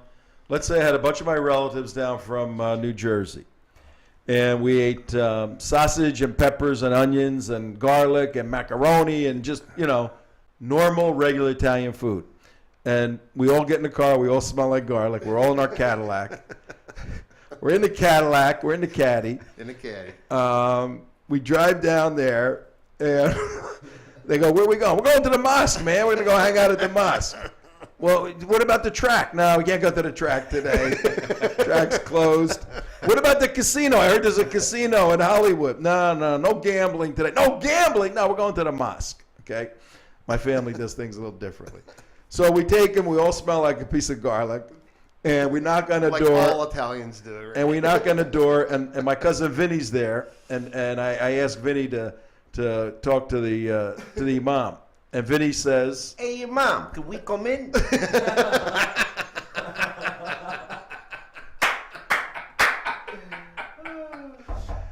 "What is the imam going to say?" "Not until the odor from your mouth has vanished." Well, you know what my cousin Vinny would tell him then? "Hey, Imam, I got something for you, Imam." He would tell him, "Imam, come on out here. Come on out here. We want to talk to you. Come on by the Cadillac, by the back of the I Cadillac." want to show you the trunk. Can you help me change my spare tire? And if one of my older uncles were there, he would say, "This guy has no respect, does he, this imam? Who's the imam? What's his name?" Respect. This imam's got no respect. Vinny, please show the imam how you pay your respect. This imam is making a mistake here. What is this? He doesn't have respect. He's welcome in our house, and he doesn't let us in his house. All right, but let's go on. That's maybe my family's a little different. Okay. Don't bring any food inside the masjid. Okay. That's simple. Understand. Number 7. If you have a cold or any contagious illness, please care about your brothers and sisters and don't come to the masjid. Okay, I can see. Throw the screen up there. I can see, that would make sense. Number 8. It is forbidden for the one who is in the state of janabat to enter the mosque. Only What? What's janabat? Is that like the monthly? It has to be like a menstrual. Is that a menstrual cycle? Is that a Well, it is funny you should say, because number 9, it is forbidden for the one who is in a state of haid, menstruation, to enter the mosque. Oh, so if you're a woman having your monthly period, you're not. You're banned, dude. You're cursed. You can't go into the mosque. No. What is the reason for that? Well, why? Because the woman's impure. Because then the bear is going to come into Maul. Could be. Well, They're afraid of bears. That's all. Well, actually, there is They can smell it, rationality behind that, because the woman who's in her menstrual cycle, according to this law book. Oh, you mean Reliance of the Traveler? Sharia law, written by the Fiqh Council of North America for all America. English for all Americans, yeah. All Americans. I mean, all Muslims. All Muslims in America. This book right here. It does state that a woman you should not have any sexual relations or any contact with a woman who's in menstruation, because she's impure. She's impure. She's impure. That's very interesting. Okay, yeah, keep going. Okay. Dirty, basically. You're a dirty woman, and a dirty woman should not be able to enter a mosque. Absolutely. Okay. Number 10. Please switch off or mute your cell phone or mobile phone, because it irritates the worshippers and can take away from the concentration of worshippers. I can see that. All right, we're with you. Enter the mosque with humility and submissiveness, for it is the house of Allah, frequented by angels and believers. Number 12. But not women, not women all the time. But okay, I get it. Except for menstruating women, right? Yeah. And number 12, greet the believers and angels with the best of greetings and a smiling face. Please note that if the believers are engaged in a salat or when the imam is making kutab al-jum'ah, it is not advisable to greet them. meaning don't interrupt someone who's praying. Right. Okay, that's fair. That's fair. Recite 2 rakat prayer as a gesture of greeting and respect to the mosque. Number 14, while in a mosque, keep your focus on none other than Allah. Don't look at the women then. Well, you can't. I mean, the women are separated. Yeah, right? women are separated because you got to separate them. But Orthodox Jews do that No, too. no, They I'm just saying, separate. but you said if you look at women, Your eyes will fall out. You stop concentrating on the, How can on I the prayer. how can I concentrate on Allah if I'm looking at women? Please. Okay, good point. Good point. Impossible. Okay. Keep mosque clean, tidy, and fragranced. Okay. Well, You're big on smells, these guys, Well, man. I've been into. I haven't met a Muslim man who doesn't stink. I haven't. That's gonna be all over YouTube. No, really. I mean, you just soundbited the enemy. You just silver.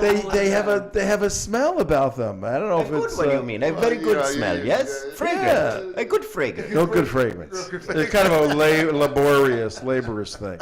They got to take their own advice and use some of the Brill cream or whatever. Well, the mosque does have kind of an odor to it when I usually go in there, but that could be the. That's the sock. shoes, the That could- stinky shoes that too. Could be the sock thing, yeah. The sock thing. I will get to that, please. It's the same smell at the airport. Yeah. TSA when you go there. Oh God, that's nasty. Yeah. I don't know.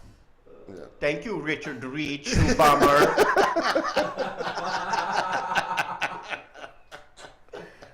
Thank you for making airports smelly. Smell like mosques. Oh God. Let me finish because we have much work to do for you. We have to get to the she-devil, so I'm going to go quickly. We got the Passover to do too. How can pass over the Passover for the Jews? We need to look at the Jews. How are we going to do an hour show next week? Impossible. Okay, Impossible. yeah. You have too much to say. So, 16, spend as much time in the mosque as possible. As Prophet said to Abu Dhar, as long as you are seated in a mosque, for every breath you take, Allah will give you a rank in the paradise and the angels are praying for you. Oh, point system. Yes, You get a absolutely. point. Holy point. 17. Oh, When- no, that all right, we're not going to talk about it. That's significant. But go No, ahead. actually, because how you enter the mosque, you get a point too. You enter it with your right foot or your left, because the left foot is the evil foot, and the right foot is the good foot. And so you enter, and when you leave the mosque, you're leaving a good space. Well, any room. Well, actually, especially Sounds the like the bathroom. hokey pokey to me. You put your left Muslim foot in and your right foot out. Now Allah says, And you turn take it all all about. apart. Okay, next one. Okay, I'm in heaven. 17. When bringing your children who cannot discern right from wrong into the mosque, ensure that they are under your conscientious care, both for the respective the mosque and for those present in it. Meaning, don't have your children interrupting people. Okay. Number 18. When inside mosque, you are a guest of Allah. Additionally, you are in the presence of angels and believers. Do That's continuous... twice they hit us with the jinn. Yeah. Jinn, their doctrine of angels. Go ahead. Yes. 19. Avoid worldly talks and be quiet not to disturb the people who are praying in a massage during dhikr or reading Quran. Number 20. Carrying out business transactions in the mosque is abhorrent. Makruh. Do not talk business in mosque, please. That is for Allah, not for business. Okay. Okay? Number 21. When you take an item to read, return it to its original place, please. I hate looking all over. can't find these books. Don't make me look. Number 22. Do not remove or take away anything belonging to the mosque. If you need to borrow an item temporarily, then ensure that you have sought permission from the trustee or keeper of the center. Please. Put the screen up. Yeah. Okay.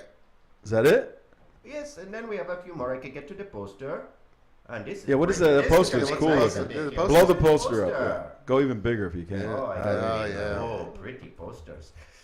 Proper Islamic attire. Of course, it shows the women wearing the jihad. No short. No smoking. And then we have the picture Oh, of garlic. Yeah. No, I never. I have is that garlic or onions? That thing That is. look like It looks like an onion.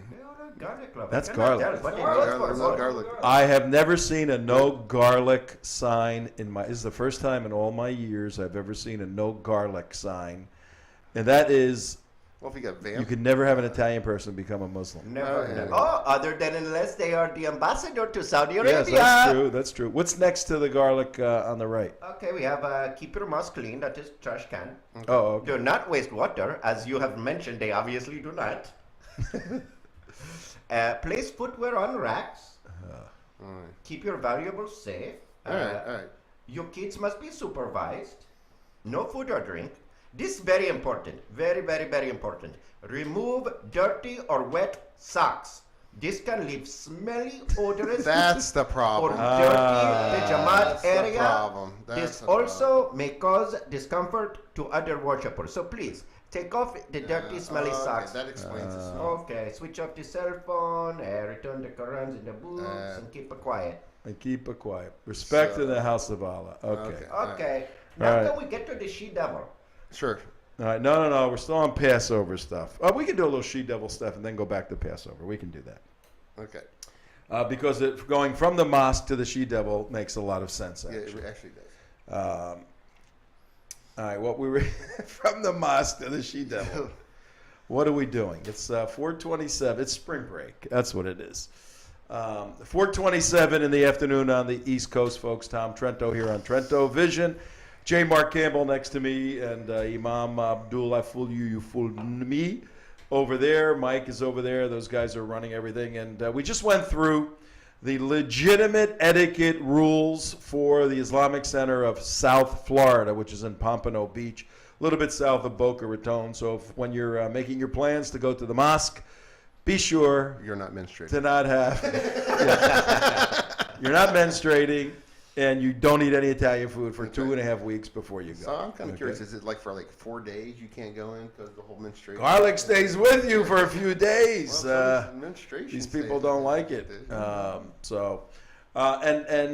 show, our show is on national security issues, but once in a while we dive into the etiquette of mosques, because mosques significantly factor into the national security of the United States.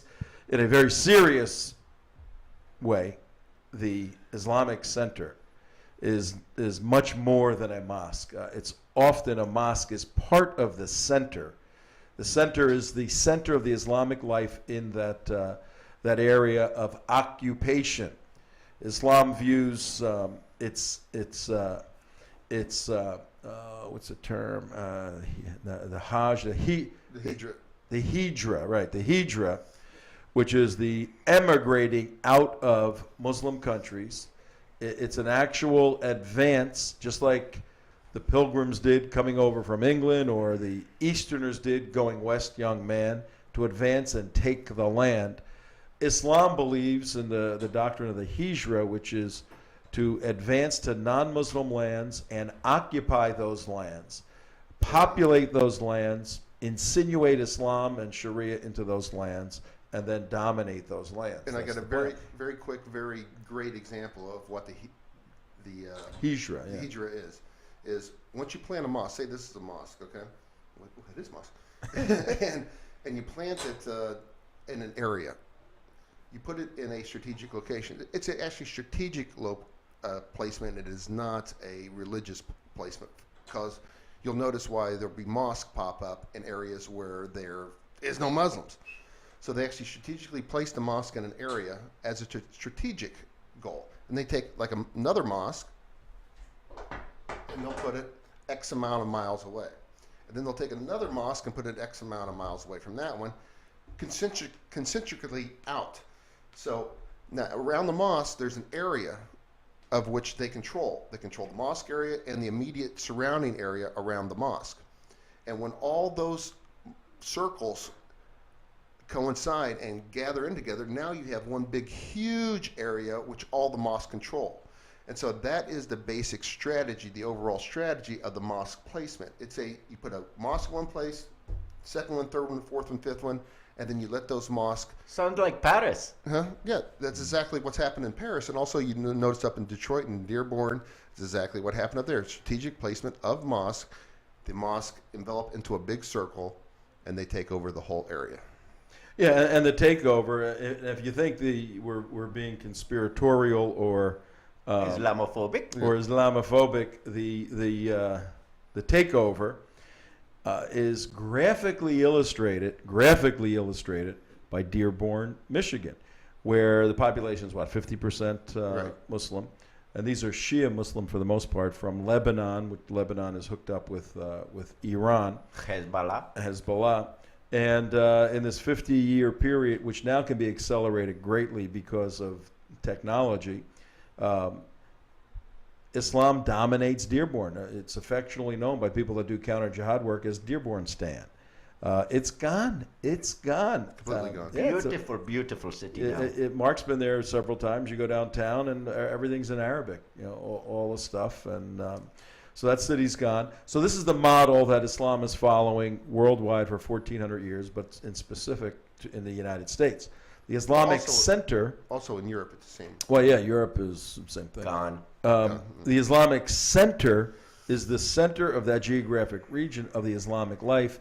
Everything you do is tied in. This is why it is so difficult for us to persuade intelligent, logically thinking Muslims to reconsider their ideological belief structure, to reconsider the Sharia law that they're committed to, because as much as intellectually our arguments make sense and show the deficiency in Islam, in the Sharia, they got to go back to this center, to this community. Right.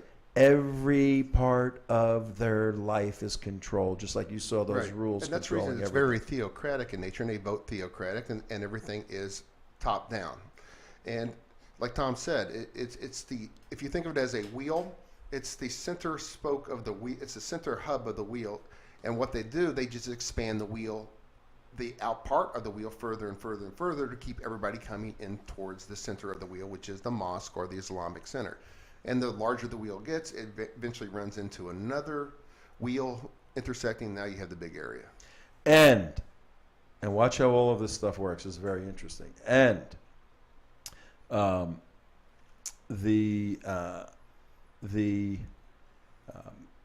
was you said something that triggered a thought regarding the center spoke of the wheel getting larger to intersects the other spoke of the wheel. And add to this the fact that there's a tremendous amount of intermarrying in Islam. It is not only a normal phenomenon, it is a mandated phenomenon to keep the tribes, it's a very tribal orientation, to keep the tribes strong. So first cousins will marry, and regularly, yeah. Right. And there's been studies on the. You make it sound like a problem. Yeah. No, nothing wrong, nothing genetically wrong with that, nothing logically or morally wrong with that. But because of all this intermarrying, it's extremely difficult for someone to leave this because they're related to somebody somewhere in that wheel. And we ran into this with Rifka Barry when she chose to accept Jesus Christ as her Lord and Savior, became a born-again Christian, wanted to separate from, didn't want to do anything, wanted to grow as a Christian in her family, was had to leave under death threats from her father, and ran away. And we know her extremely well, and did a lot of media work for her, and did a lot of work for her. And she was one of the most mature, sophisticated, wise young women we have ever seen. Right. She could not, it was so difficult to break free from that. She has to go in hiding under another name right now. And that's also the strategy, too, is once they build everything around the mosque and spread it out, it's extremely difficult for anyone inside that community to leave that community to go to Christianity or anything else.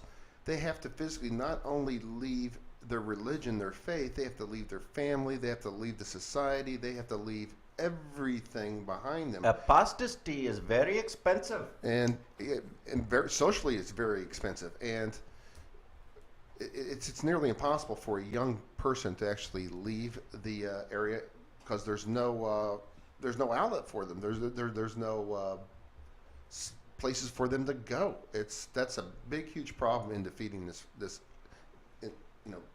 this type of incestuous, if you will, society. And one Not of the, if you will, that's exactly what it is. Right. yeah, well, yeah, and one of the individuals that grew extremely close to Rifka Barry, and through that experience, has maintained a critical view of Islam.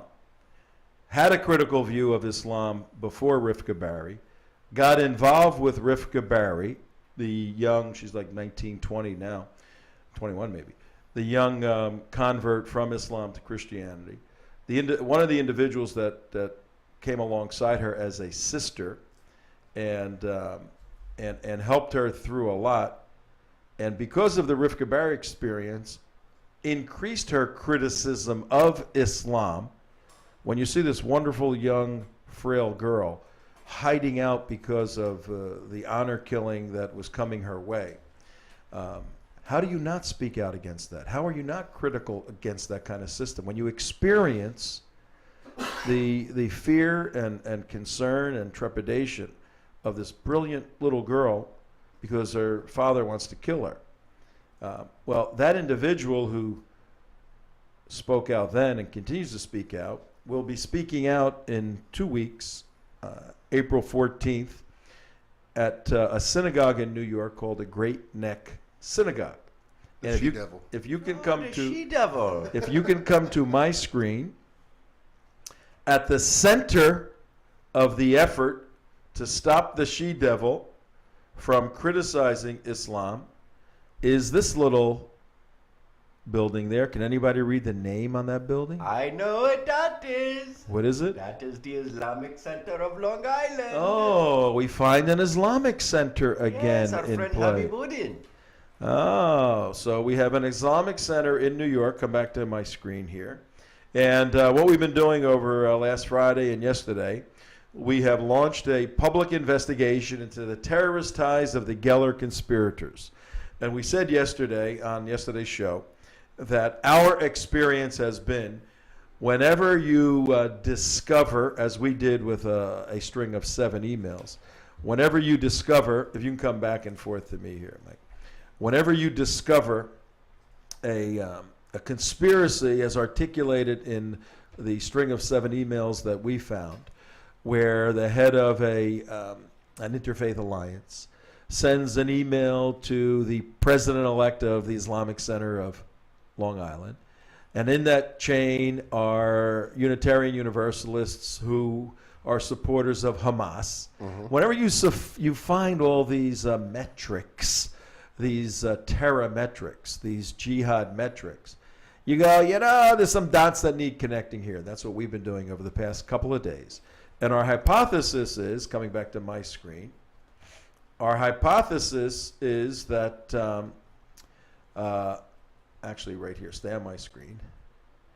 Our hypothesis is, right here, that that the group, the Unholy Alliance that is conspiring to deprive Pamela Geller of her rights to speak at a synagogue, are going to be pro-Sharia, anti-Jew people.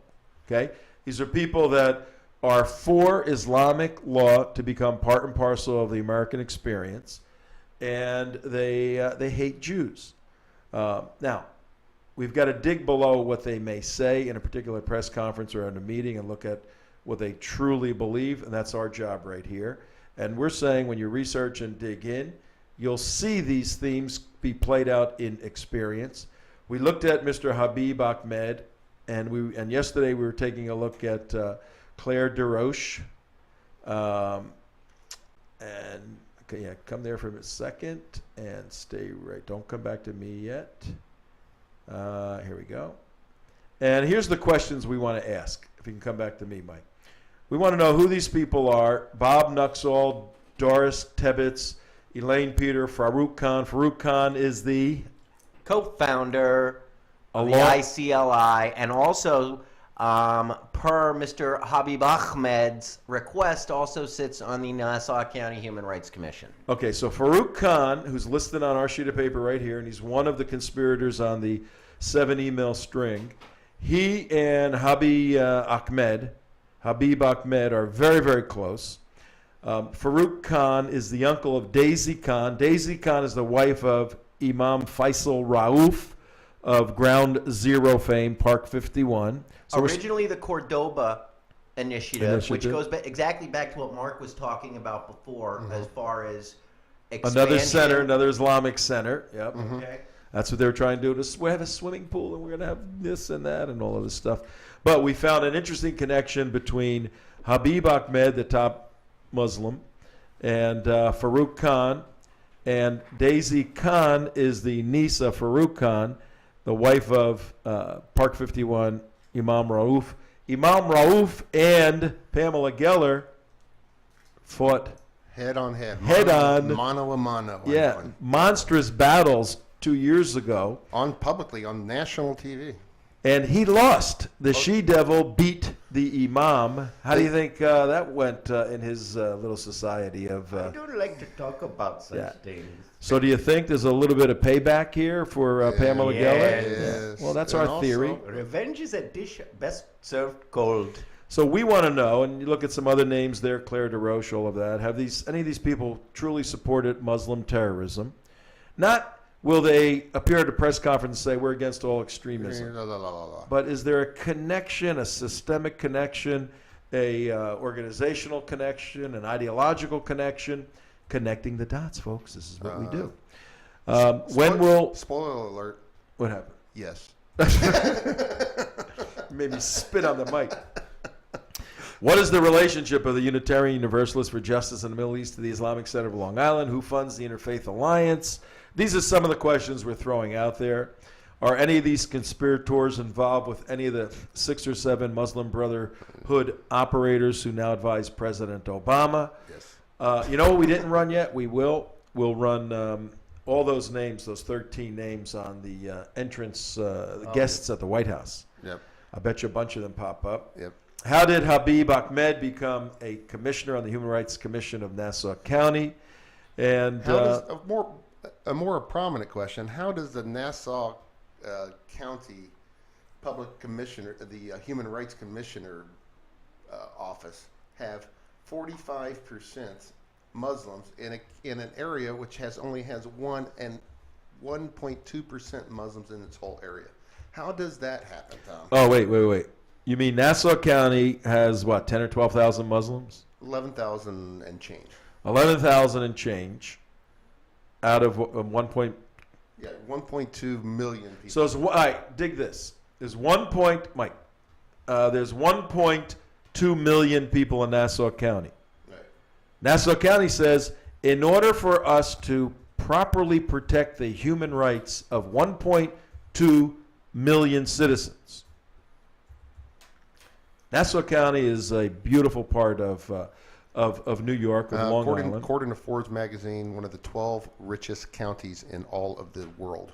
So the city fathers got together, the mayor, the elected officials. They said, in order for us to maintain the respect, dignity, and the human rights, right, and the human rights of our 1.2 million citizens, we need a human rights commission. We need a group of people that's representative of our 1.2 million people. Diverse, right.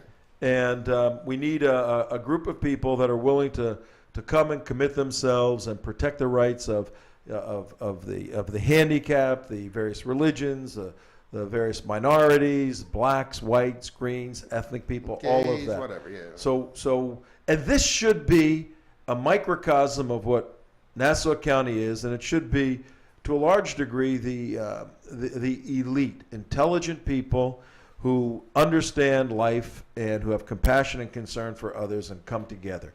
Let's do that, and we're going to have 13 people on there, and let's make sure, because we have 12,000 Muslims out of 1.2 million, let's make sure half of the people on the commission are Muslims. I love this idea. What a brilliant idea that is. Right. How do you think that happened? How do you think that happened? That's what we call in this business a clue. Yeah. That something ain't right in Nassau County, right? Now think about it this way.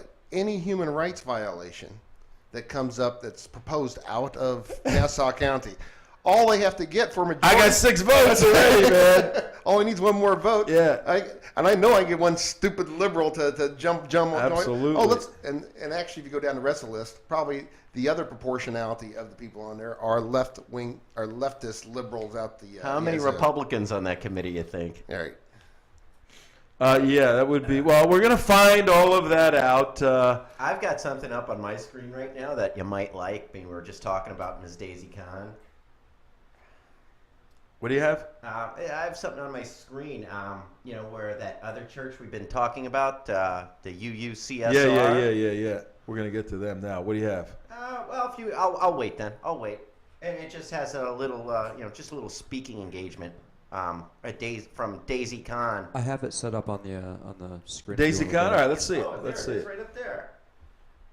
Oh, we lost something just happened. Yeah, you pulled out a cord there. Wow. Damon, you knocked something out. There. Yeah, you have it. There we go. Okay. Can you guys read that? No, make it bigger. Okay, at the top, the Social Justice Committee of the right there. That word. That word keeps popping up no matter where. That does keep popping up, doesn't it, Mark? Social Justice Committee. Okay, well. Social justice means. Well, if you'll go back to those emails, they were popping back and forth with Claire DeRoche. Social justice Committee. For you don't know, is actually a socialist term for redistribution of wealth. Right. I'm just dropping another dot for Tom to draw a line to between some of the actors in this play. So at the top, the Social Justice Committee of the Unitarian Universalist Congregation at Shelter Rock presents Many Faces of Islam. What determines the rights of women? Tuesday, March 19th, 2013, which was last week, 7:30 p.m. at the Unitarian Universalist Congregation at Shelter Rock, featuring Daisy Khan. This is not at the Long Island Islamic Center or Islamic Center of Long Island. This is actually is at the UU Church. Oh, this is very interesting. And she spoke there last week? Last Tuesday, Tuesday. Tuesday, yeah. Yeah, you see, what's happening is once the Islamic hijra, the emigration out, once they find in their dawah, now we're throwing these terms out purposely, folks, so you can start to understand them. Dawah I wish you would not. Please don't tell them everything. Okay, we're letting all the secrets out. Dawah is evangelism. Christians do evangelism. Evangelism means good news. You want to share the good news of Jesus as Messiah with your friends because your life has changed. You want to share it like that if someone's interested. Well, the evangelism for Islam is dawah, and it's really more political stuff. It's completely political. Has very little to do with your personal relationship with God. It's becoming part of a political movement. Once they find useful idiots like they have found in Nassau County, and all these leftist whenever I see these women, and we've dealt with so many of them in confrontations, these leftist pink Floyd, Code Pink women. Code Pink, how do you make the mistake all the time? You know the bobbleheads on the back of the cars? That's the way these women are in this thing. They're mostly women, and the men are very effeminate men that are with them. Yeah. I mean, that's the observation. I haven't seen many wetbacks. Haven't seen many wetbacks there, but I guess they're there. Not that we're profiling. But once they find a group of useful idiots, and if they find them in one of the top Forbes counties in the world, they go, "We've struck gold here, Mohammed or Habib," and they start digging in and educating, and that's what they're doing right here. We've really stumbled onto something. You're talking about one of the wealthiest and most liberal of all counties in the country.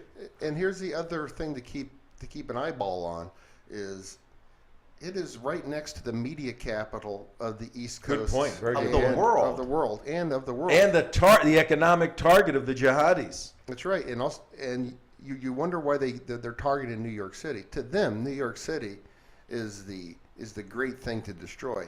Hence why they destroyed the Twin Towers and the Economic Center. Now, let me do this real fast. Pull up the Muslim Day Parade video. You have it there? We get 3 of them up.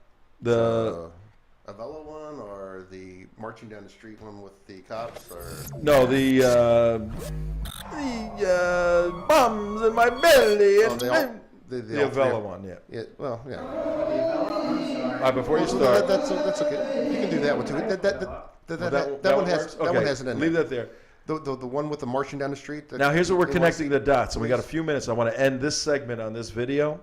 We're connecting dots for you folks. Next hour we'll get into Claire DeRoche a bit, and the connection of the dots is that Daisy Khan, who's married to Imam Faisal Rauf, who's a brother, he's a Muslim brother. They have found a bunch of useful idiots that they can focus on to gain influence with. Now, the only thing you need is a parade, a New York City Muslim Day parade, to bring all of this to some sort of credibility where the mayor and the city recognizes your great commitment as Muslims. Take a look at this little bit of Muslim Day parade this last year, all tied together with these folks. These are all led by this is the New York City Police Department leading this parade. Go ahead. We can explain a little bit for the listeners. Yeah, what you see on thing is the marching band of the New York City Police Department marching people down the street, Muslims down the street, who are carrying the black flag. There is no such country where Sharia laws are basically promulgated. Not a single country. And this is a truly amazing video. So I would like to demand United Nations to make an international This is law a Muslim imam from Coney Island. belongs to me. Criminalizing blacks. We carry unborn martyrs in our wombs. Black flag of Al Qaeda flying down Madison Avenue. The black flag of Al Qaeda going down Madison Avenue. Allah Akbar being yelled out.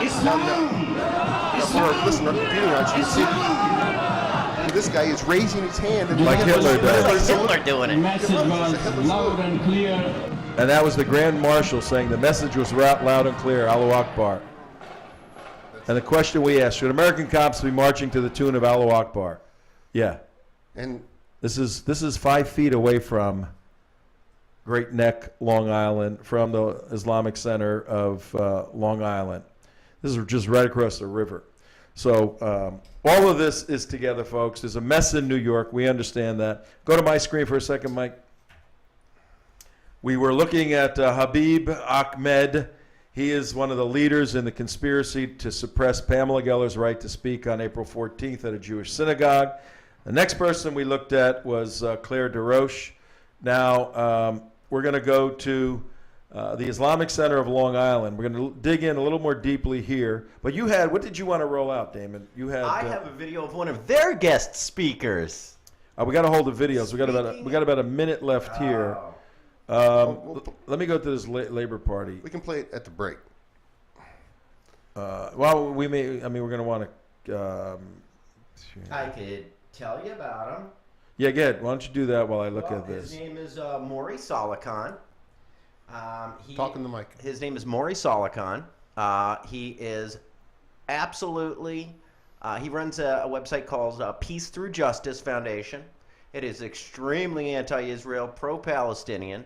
The guy is convinced that there is some kind of Zionist conspiracy which keeps the United States providing Israel with weaponry, money, the whole bit, and is anti-Arab, anti-Muslim. And he was a guest speaker at our friend Habib's Mosque. Go to my screen real fast. He spoke there on Rahib 1432 AH, which is June 9th, 2011. Assalamu alaikum, greetings of peace. Inshallah, tomorrow, Friday, June 10th, I'll visit my brothers and sisters at the Islamic Center of Long Island in Westbury, New York. I'm scheduled to address the Juma gathering in the afternoon. That's their big prayer deal. And the evening one. And he's going to talk on the challenges confronting Muslims in America. We'll look at his video when we get back from this. But this is on the website.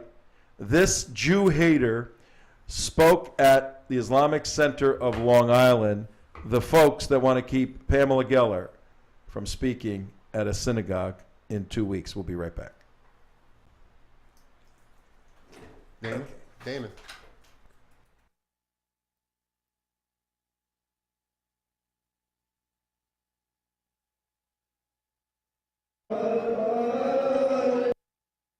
In the next clip, you will see Dr. Shafi Beezer, president of the 2012 Muslim Day Parade, say, quote, "We will die for the call.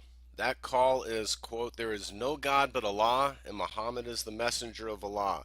That call is said 17 times a day by Muslims worldwide." We all Muslims, this Muslim Day Parade is based on one principle, one nara, La ilaha illallah Muhammad Rasul. When we say that, we will die for the cause that La ilaha illallah Muhammad Rasul prevail. Allahu Akbar.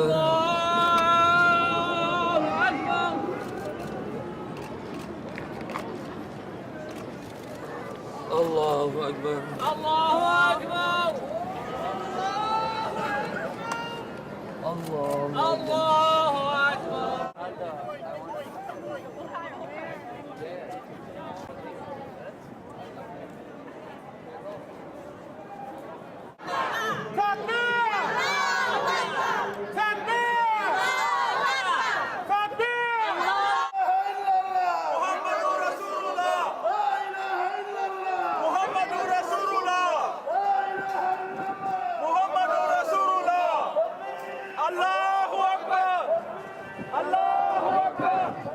So, what are your thoughts on the parade? I have done. You have done? Interesting to watch. Huh? Interesting to watch. Oh, you didn't see the flag that was flying on top of our embassy in Egypt and Libya coming down the street? No? No comment? No comment for you. You put a little different over there sometimes, but it say the same thing. This has been a very interesting day. So what is your flag? It says there's no God but Allah and Muhammad is a slave and messenger. La ilaha illallah and Muhammad This is our Rasulullah. homeland. This is our country. We love it. Be part of the. Now, wasn't that the flag that was flying over the Libyan embassy? This is the flag that has been flying since the time of Muhammad. So, what's the name of this flag? Kalima. Kalima? What does that mean in English? The words. It's like the oath of Islam. This is the flag of Islam. Okay. All right. What's your name? Nawal. Noel? Nawal. Nawal. See the candidates. Thank you. Thank you. Salam alaikum. Go after that. Walaikum. I have Allahu our Grand Akbar. Marshal. The black flag of jihadi conquest flying freely in the streets of New York City is a personal insult to every man, woman, and child in America who remembers and survived 9/11. In Nazi-like fashion, listen to Imam Shabazz demand the UN make international protections for Islam. I again demand to the United Nations on this platform, please make an international law for the protection of honor of our beloved Prophet, for the protection of all prophets, for the protection of honor of all divine books. So takbir. Allahu Akbar. Everybody raise your hand. Takbir. Allahu Akbar. Takbir. Takbir. Risala. Risala. Risala. Islam. Islam. Islam. They resonate in refugee camps that are housed by Zionist Nazis. They all thank you because we surrender to no man. We carry unborn martyrs in our wombs and drop bombs in here. Watch carefully as New York Democrat State Senator Tony Avella is offended and storms off the stage before he is even scheduled to speak. Because no matter how many amendments are in the U.S. Constitution, you can't amend genocide and give life back to the dead. This is the cause, and this is the consequence. This is the one you should not fear. This is the Muslim. This is the Muslim. This is the Muslim.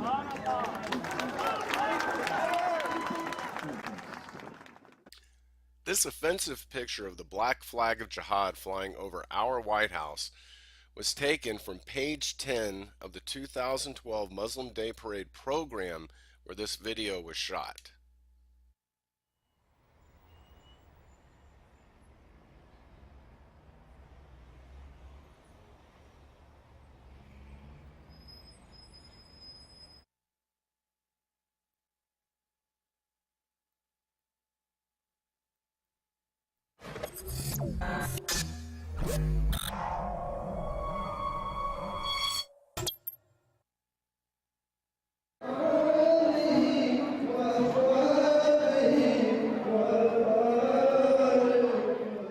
In the next clip, you will see Dr. Shafi Beezer, president of the 2012 Muslim Day Parade, say, quote, "We will die for the call.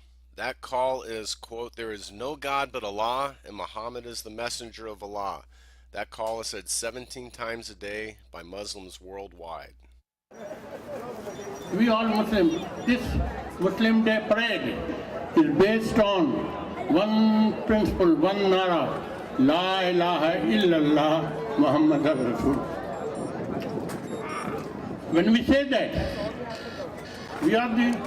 we will die for the cause that La ilaha illallah Muhammad Rasulullah prevail.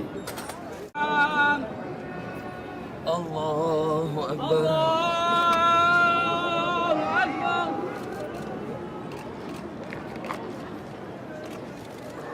Allahu Akbar. Allahu Akbar. Allahu Akbar.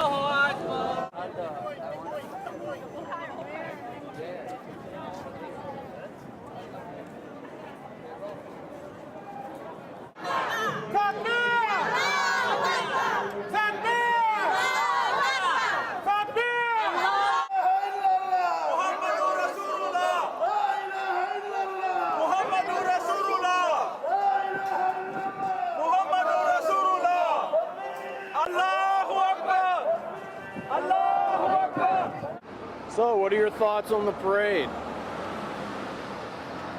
I have none. You have none? Interesting to watch. Huh? Interesting to watch. Oh, you didn't see the flag that was flying on top of our embassy in Egypt and Libya coming down the street? No? No comment? No comment for you. It's a little different over there sometimes, but it say the same thing. This has been a very interesting day. So what is your flag? It says there's no God but Allah and Muhammad is a slave and messenger. La ilaha illallah and Muhammad This is our Rasulullah. homeland. This is our country. We love it. Be part of the. Now, wasn't that the flag that was flying over the Libyan embassy? This is the flag that has been flying since the time of Muhammad.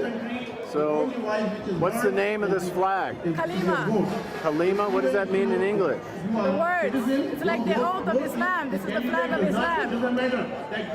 Okay. All right. What's your name? Nawal. Noel? Nawal.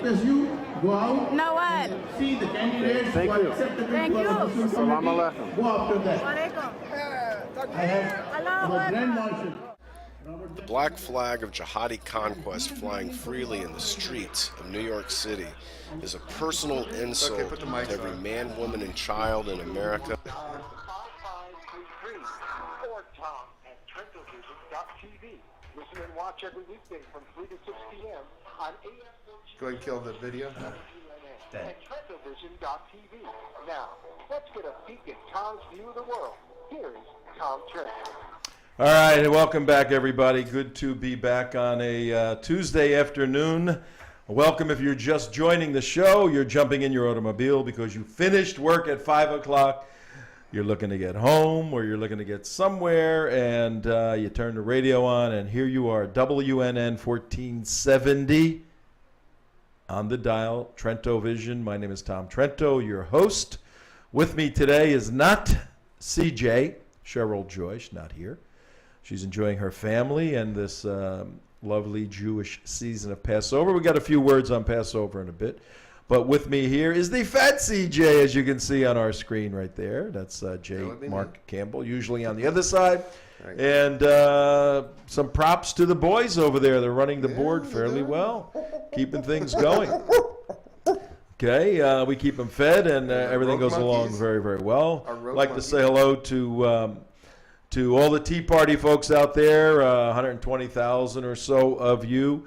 You guys are the true patriots, and we appreciate everything you're doing. Thank you for watching the show, telling your friends about it each and every day. Hello to the folks watching on theunitedwest.org, on our website there. Watching on TrentoVision, listening on iHeartRadio, listening on wwnnradio.com, or just listening on your terrestrial radio, WNN 1470. Like to say hello to all my Aquaback friends out there and big fans of the show. We know you're watching all the time. And the FCC, like to say hello to you and all the wonderful stuff you're doing for humanity. Okay. So now back to our work here. Before we get back to the Islamic Center of Long Island, I want to make sure we get a couple of things on on the record and for our Jewish friends and Christian friends who don't come to my screen yet, who are celebrating this this second day. Actually, it's 8 days of Passover, right? We have a Jewish guy in here. Is it? It's 8 days of Passover. 8 days. 8 days. All right, and we established a couple of things so far that Just no one. Think of the Beatles. Think of the Beatles.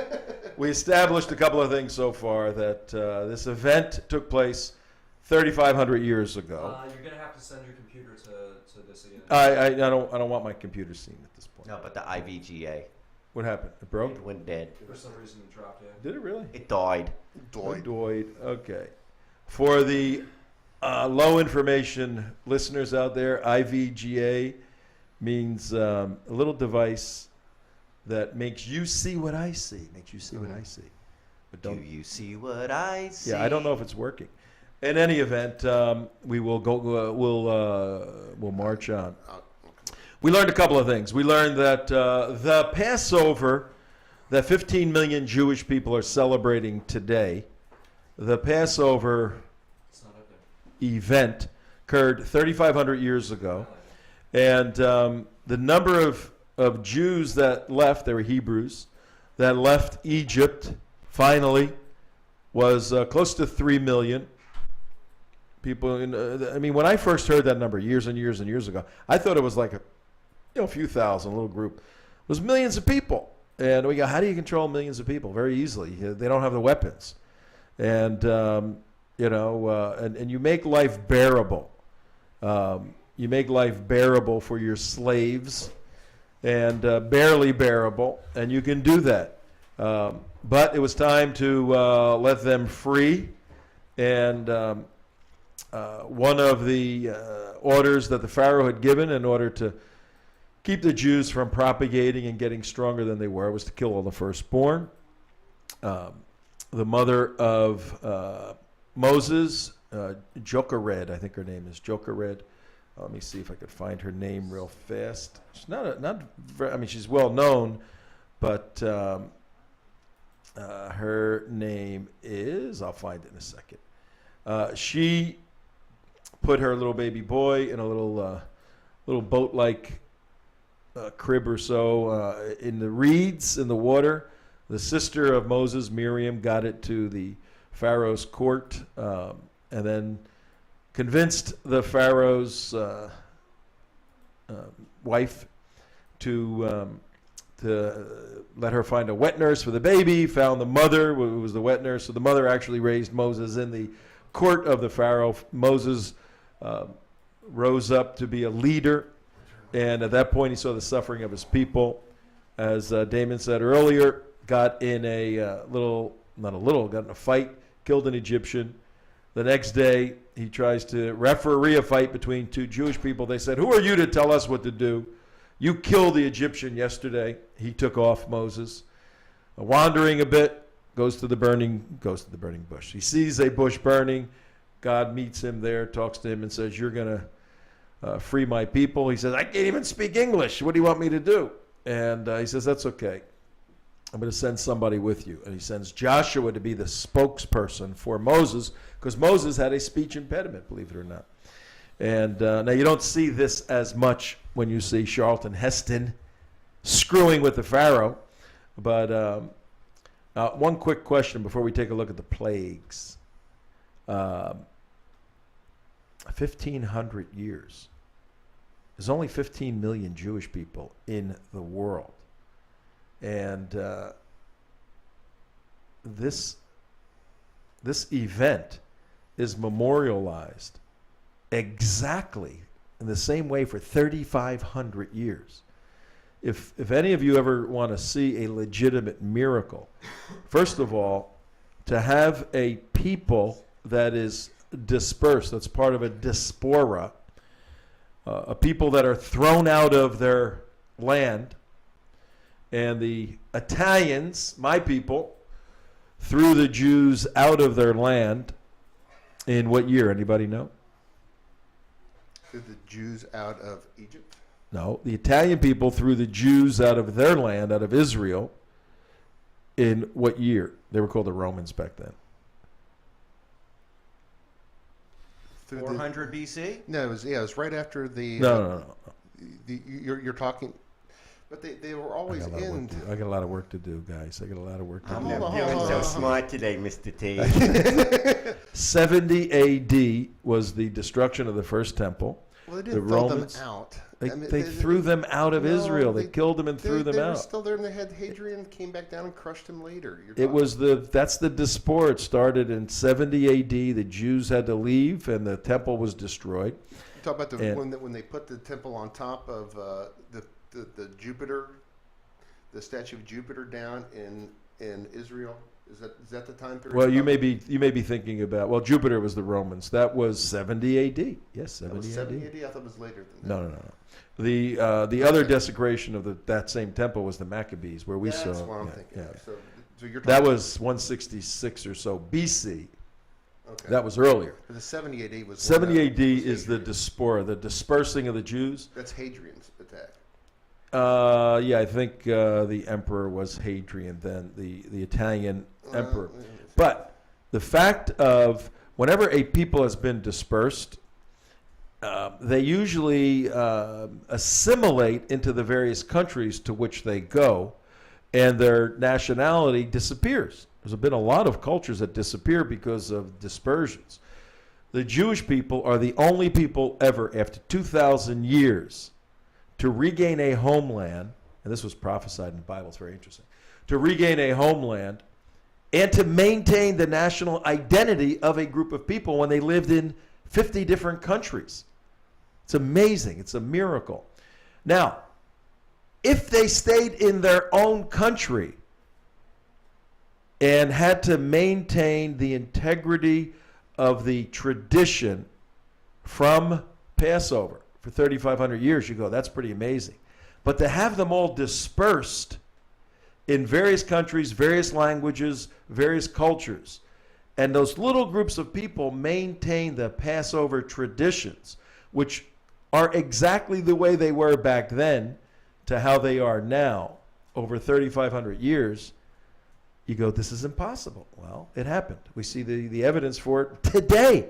Celebrated tonight in the West.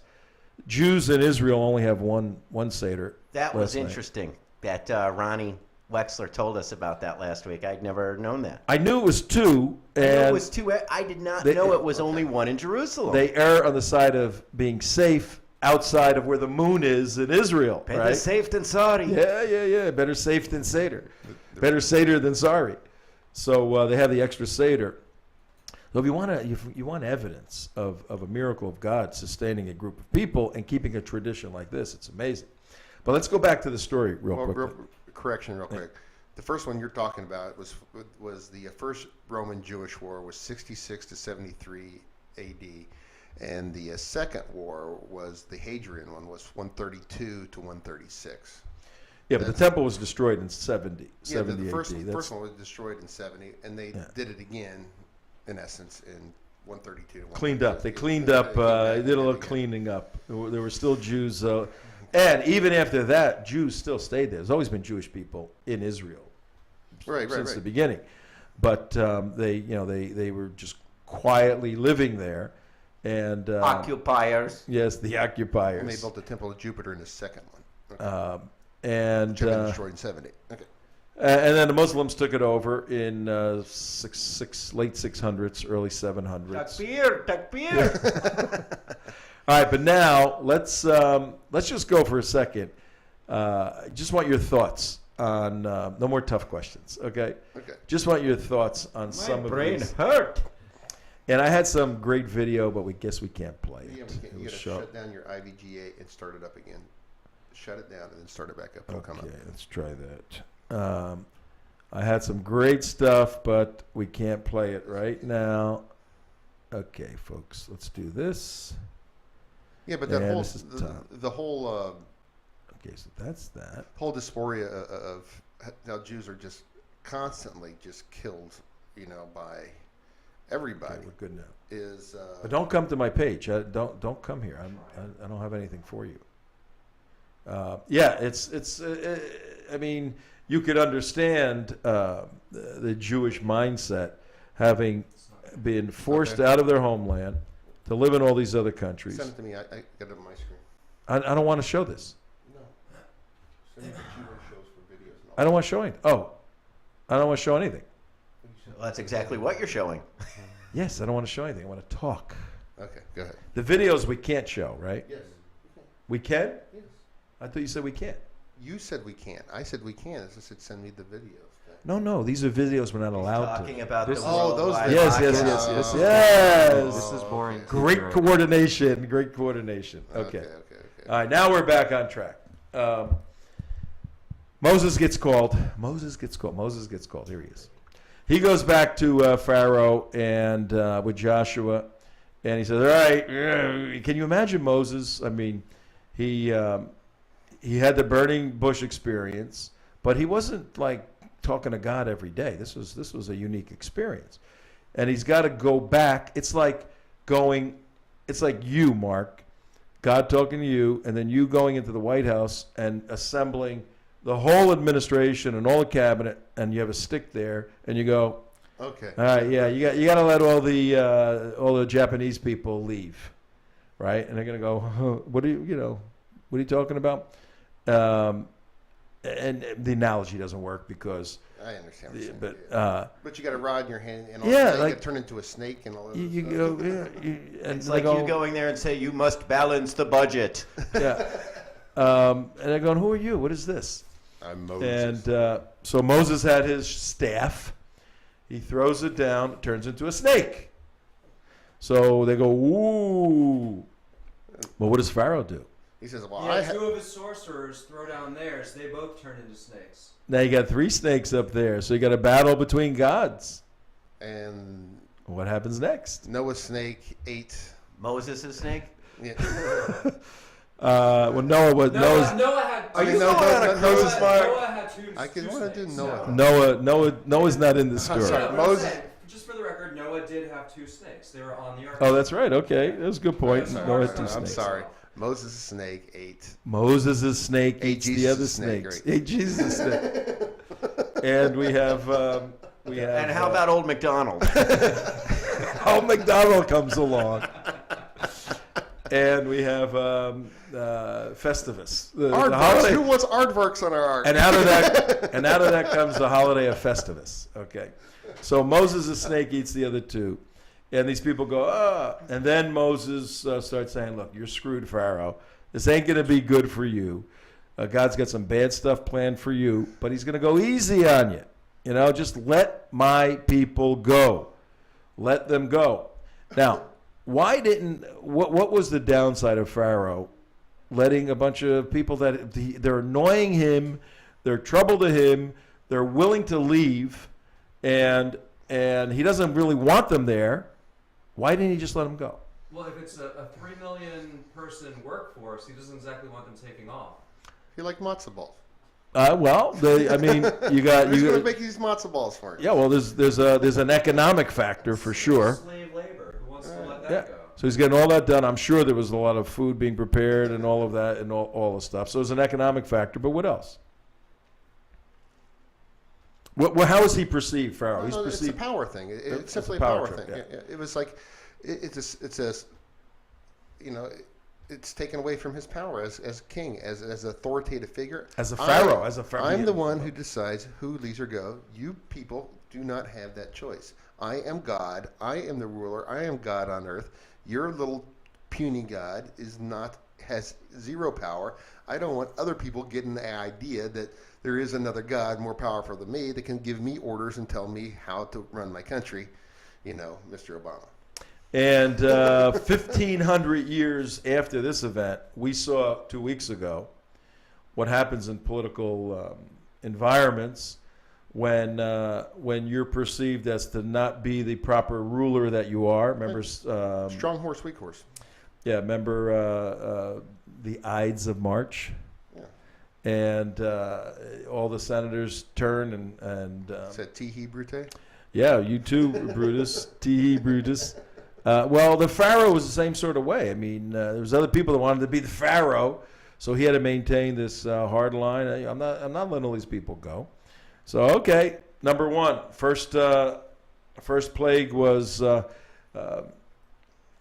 Moses' staff goes in the water, and what happens? Turns to blood. Everything turns to blood all over the place. It's great to see the naturalistic explanations of these miracles, and I've heard a bunch of them, and Red some of them actually tide, make sense. Algae bloom. Yeah, all that. But Well, they said when yes, go ahead. if you believe in God, necessarily you have to believe in the activity of God beyond the natural. A miracle is something that's beyond what we've perceived as being natural. It's something supernatural. Well, like for example, above natural. There is a lot of archaeological evidence and dating of that a volcano did blow down near the time period of the Moses Exodus departure.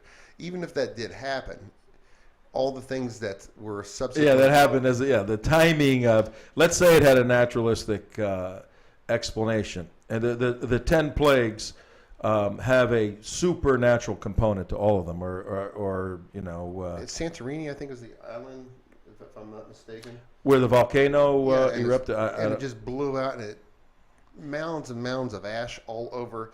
I mean, and two, if you're in Egypt, even from a naturalistic explanation, you have to think the wrath of God has come down upon you when a volcano, a massive volcano explosion happens nearby, and it blankets the land with ash and turns the sea red, like you're talking about with Moses. And even the naturalistic explanations are what Mark's explaining is that there have been those who hold to a supernatural God say, okay, these are miracles.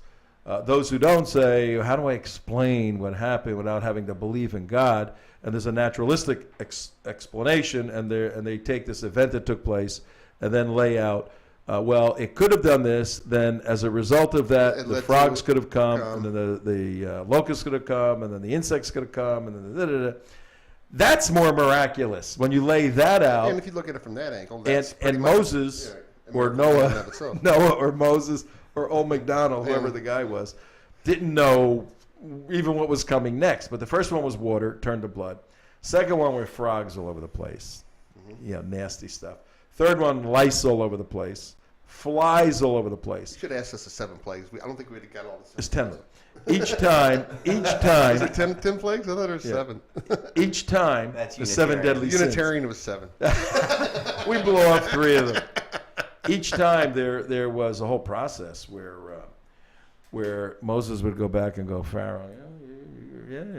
Okay, all right, I'll let him go. I'll let you go. And it wasn't until after the 10th. Finish the 10 plagues. Well, yeah, I'll let him go. Okay, great. I changed my mind. He always was changing his mind. Right. And one of the very interesting debates or discussions in the theological world was there's always a saying that God hardened Pharaoh's heart. Okay. What does that mean theologically, right? And what was the culpability of Pharaoh if God hardened his heart? Another discussion. So after the flies, water, frogs, lice, flies, disease on livestock, boils, they broke out in boils, number 6. Hail came flying down, number 7. Locusts all over the place, Which number is 8. happening again. Darkness all over the place, just became real dark. And then number 10 is the famous one.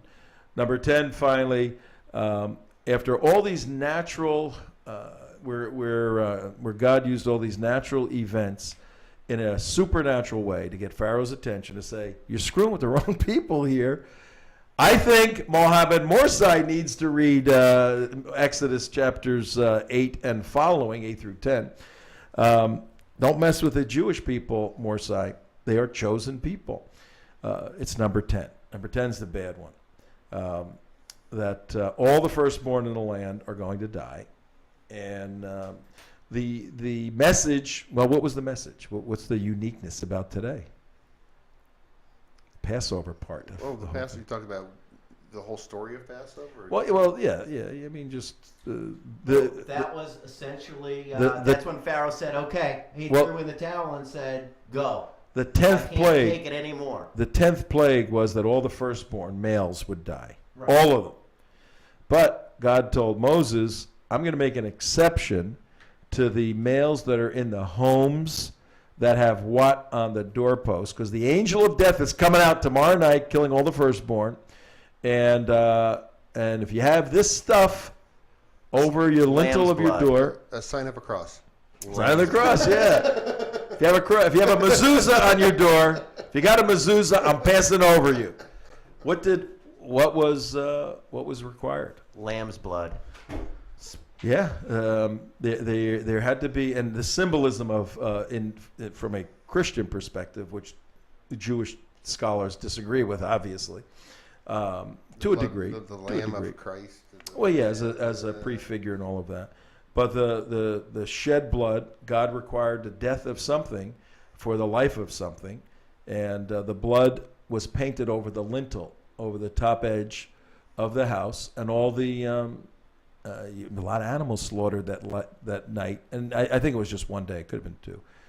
Everything was painted, and the angel of death comes, and all the firstborn die of the Egyptians, including the pharaohs, including the pharaoh's baby. Yeah, and it all kind of comes full circle from how Moses was saved. Is the Pharaoh was eliminating the firstborn of all the Jews, and it came full circle. Hello. Yep. So when did Noah put the animals in the ark? Was that right after that or before that? Or was that very close? Oh, it's like when he flipped. No, a little earlier than this. Oh, okay. Earlier than this. But here's where it gets very interesting. So he finally says, "All right, get out of here, get out of here." And he lets them go, and the word got out. We got to get out of here real fast. All right, well, we need provisions. All right, cook bread, cook everything, get it, start, making the food. Where are we going? We don't know. Can you imagine a couple of million people, how crazy it was? You said like 3 million. I didn't realize it's 3 million. Now, this isn't 3 million, Bedouins just living in tents somewhere. This is an organized group of people. They're sophisticated to the extent that there's knowledge. They're working every day. So there was communication systems, and there was their own administration within the Jewish world. So the word gets out, we're getting out of Dodge. Where are we going? We don't know. But what we do know is there's been all kinds of crazy stuff going on, and animals dying, and blood, and whatever it is, we're going. We're getting out of here. So start cooking, let's go. They start cooking, and the word goes, we got to go right now. Hold on, you get 3 million people. You got to go right now. What? The bread didn't cook. The bread didn't rise. The bread didn't rise. And because they couldn't wait, all of our dear Jewish friends have to eat cardboard for 8 days. Jerry Gordon goes, I go, Jerry, what's like unique about Passover? He goes, I get constipated for like 8 days. He goes, I got to eat cardboard matzahs for 8 days. Not done. So the bread didn't, the leavened bread didn't rise. So they had to take unleavened bread, which is matzahs, basically dough that doesn't rise. Oh, so that's where matzah. That's where the matzahs come from. They had to take those with them, and the whole idea, and they took off. The whole idea, and it says in the Bible, God says, I want every generation to relive this story to understand my provision in your salvation, my provision in your salvation from slavery, Right. from bondage, so the story was started to be told, and the same way and the same food they ate became the same food that you eat at a Seder dinner now. And if you've ever been to a Seder dinner, the bitter herbs, the matzah, the meat, everything has a meaning in terms of how God provided for the salvation of the Jews out of bondage from Egypt. So obviously very cool story, and the application to today is amazing, particularly with Egypt. But watch what happens next. Oh, they get out of there, they go taking off, and guess who changes his mind once again? Pharaoh. He says, what am I doing? I'm losing that workforce. I'm losing all these people. I've lost all this faith. Base. My baby's dead. Why should I let them go now? My baby's dead. All the babies are dead. Now it's time to kill all of them. Because they're on the run. So he goes after them. They have no army. They're just 2 million people. They come to the Red Sea, and they're jammed, and all the people are going, what do we do now, Mr. Moses, that you can't speak? Look at the mess you got. Another fine mess you got us into, Moses. Is that where Noah comes in with the boat? Noah comes in. He's got the USS Kennedy. Comes right in. Takes them across the sea. Yep, one at a time. Starts a good business. And the next thing is, the secular historians say, well, it was the Reed Sea, R-E-E-D, which is a little north. Yeah, a little, 6 inches of water, and they went through there. And they're trying to explain it because the tide went out with the volcano blowing and all that. And I go, well, it's good. How'd all the Egyptian soldiers drown in 6 inches of water? How'd that work out? Because the volcano came back. And flooded them out So they get to the other side. And Moses' next trip is to go, all right, now, come up here, Moses. He goes up to Mount Sinai. And he gets what? What does he get? The law. Yeah, I think it was Mel Brooks does a thing on it. 15, he goes, damn. He broke it. He broke the tablets. He comes back with 15 commandments and drops one of the 5. He turns into 10 commandments. Hey, 2 out of 3 ain't bad. So he's up there for like a month, 30 days. Yeah. And when he finally comes down, and this is human nature, it's so real, because people need something, and they're coming out of, and not all the Jewish people maintained, their religious belief, because it was not as sophisticated as it becomes after the 10 Commandments. So there was always something to worship. So what do they build? They melt all their gold and they build a golden calf, and Moses sees that. And then Charlton Heston throws the thing at the thing and blows up. And then now we're at the Great Neck Synagogue on the 14th. I got the question. So he comes back down the mountain with the 10 Commandments, right? Mm-hmm. His hair's all white. His hair's all white. He sees them build a calf, and he smashes the 10 Commandments.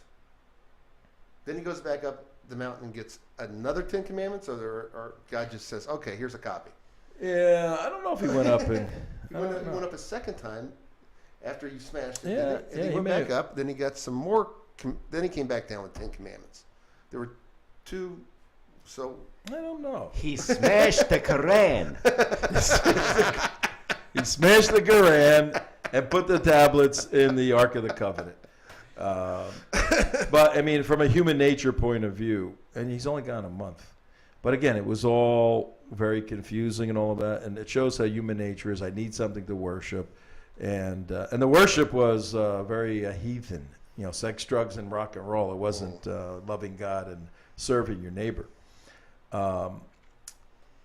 So in this week, now this whole process was 8 days. So Passover is an 8-day event, and the very religious Jews will stay kosher for 8 days. That's very difficult. Very religious Jews stay kosher all year. Well, yeah. Yeah. They'll even have the but I mean the semi-religious Jews will actually. Is it kosher? they'll follow. The non-religious Jews will do two nights, 2.5 nights, 3 nights or so, and then get back into the swing of things. But try to. I mean, you're supposed to relive the 8 days of the experience, so you never forget.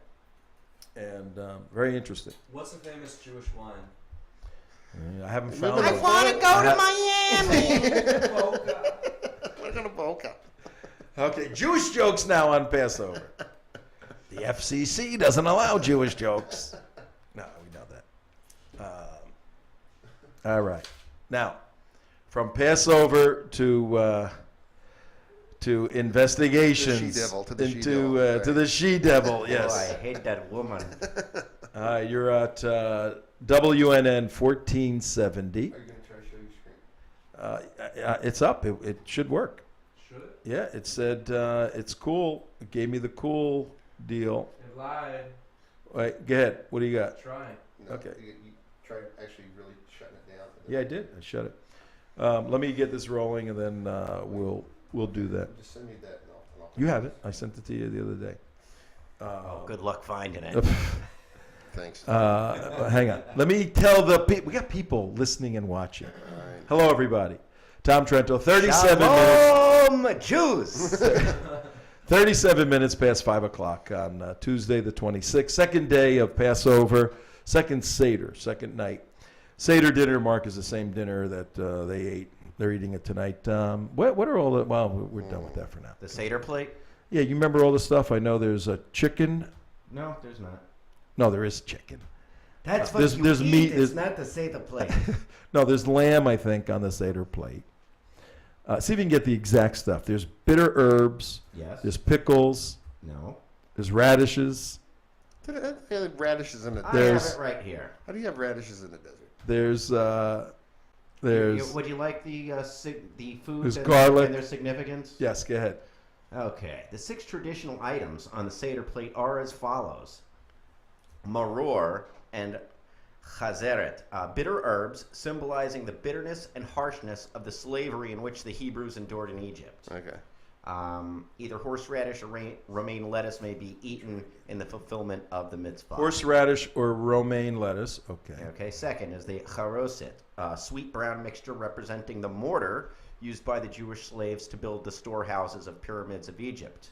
What's the second one? Charoset, traditionally made from chopped nuts, grated apples, cinnamon, sweet red wine. It's a tasty little thing. Okay. Third is karpas, a vegetable other than bitter herbs, which is dipped into salt water at the beginning of the Seder. The parsley, celery, or boiled potato is usually used. The dipping of a simple vegetable into salt water, which represents tears, mirrors the pain felt by the Hebrew slaves in Egypt. Okay. Zeroa, also called zeroa, it is a special as it is the only element of meat on the Seder plate, a roasted lamb or goat shank bone. Oh, chicken wing or chicken neck, symbolizing the Korban Pesach sacrifice, which was a lamb that was offered in the temple in Jerusalem, then roasted and eaten as part of the meal on Seder night. Since the destruction of the temple, the zeroa serves as a visual reminder of the Pesach sacrifice. They have something in here for you vegetarians, Invisible Mike. And beitza, a roasted hard-boiled egg symbolizing the Korban Shagiga, festival sacrifice that was offered in the temple in Jerusalem and roasted and eaten as part of the meal on Seder night. That's about it. Okay. Remind me not to become a Jew. No, it's not bad, actually. Mr. Meat Eater. No, That's but- not your meal. No, no. That's Okay. what's used for a ceremony. Yeah, that's that's the ceremony stuff. I'm not a you. I'm a big you. A big Jew. Speaking of the UUs. Yeah, early. All right, see if can you go to my? Yeah, hold on a second. Nope. Okay, It's then not Mark. picking up. Well, Mark's gonna have to pick it up. I'll pick it up just a second. All right, what we're doing then? We finished our little homage to our Jewish and Christian friends. Oh, let me the Christian part of all of this. Yeah, when does Jesus get involved? Yeah, what do you think he was eating for his Last Supper? Unleavened bread? No, he was celebrating Passover. It was Passover. That's why it was Pesach. That's why there were so many people in Jerusalem. They were coming back because it's a big time of now look, we have, that's yours? Okay. We have 1,500 years before Jesus was this event, the Exodus out of bondage from Egypt. Then we have Jesus and the disciples, all Jews, celebrating in the upper room Passover. So we know for 1,500 years the tradition that continued. And then we know from Jesus to us it's continued. It's the same Passover Jesus, meal. can you pass some butter? Hey, pass the butter. And they were there to join together in the celebration and the recognition and memorialization of the Exodus. And he was sharing a Passover meal.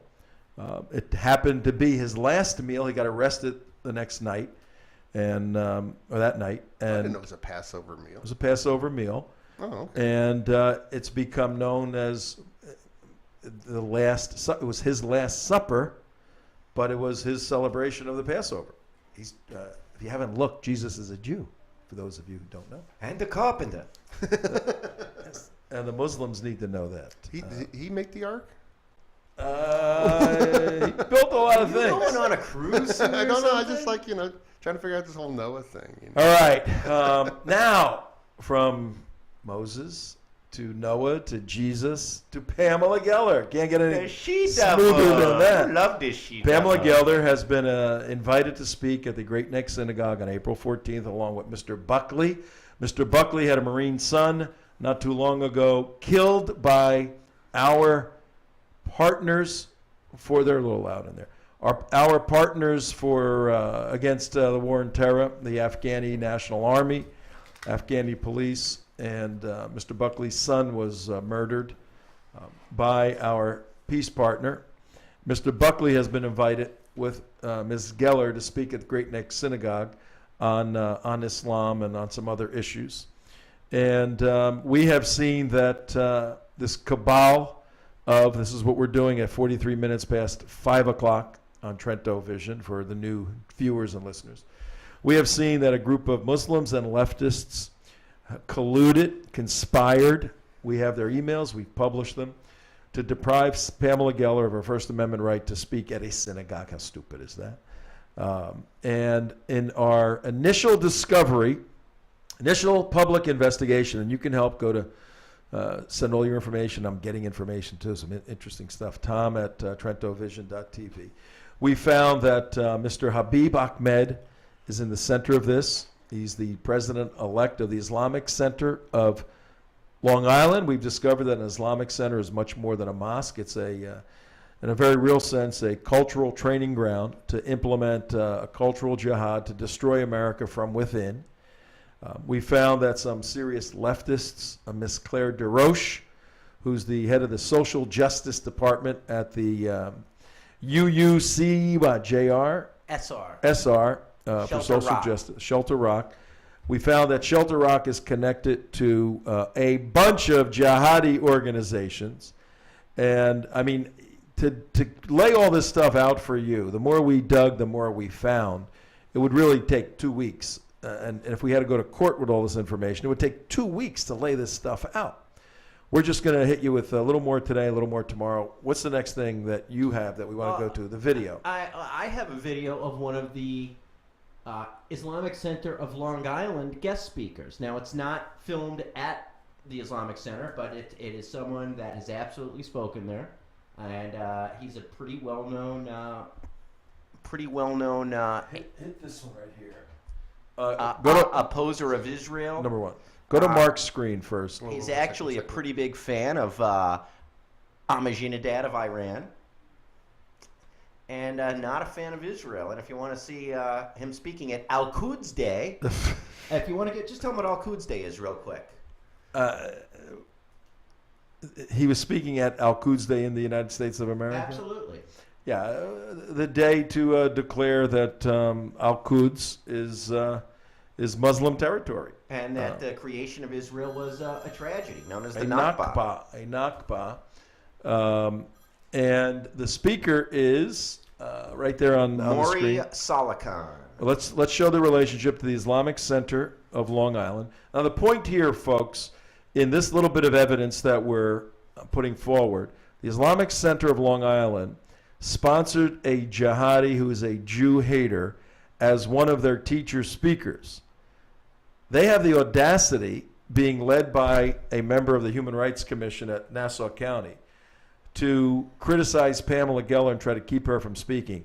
Listen to the favored son of the Islamic Center of Long Island speak at Al-Quds Day in the United States of America. Watch this. Greet you in our Mike, traditional greeting of peace. Assalamu alaikum. Ramadan Mubarak. To our non-Muslim friends, relatives, associates in the struggle for human rights, I greet you.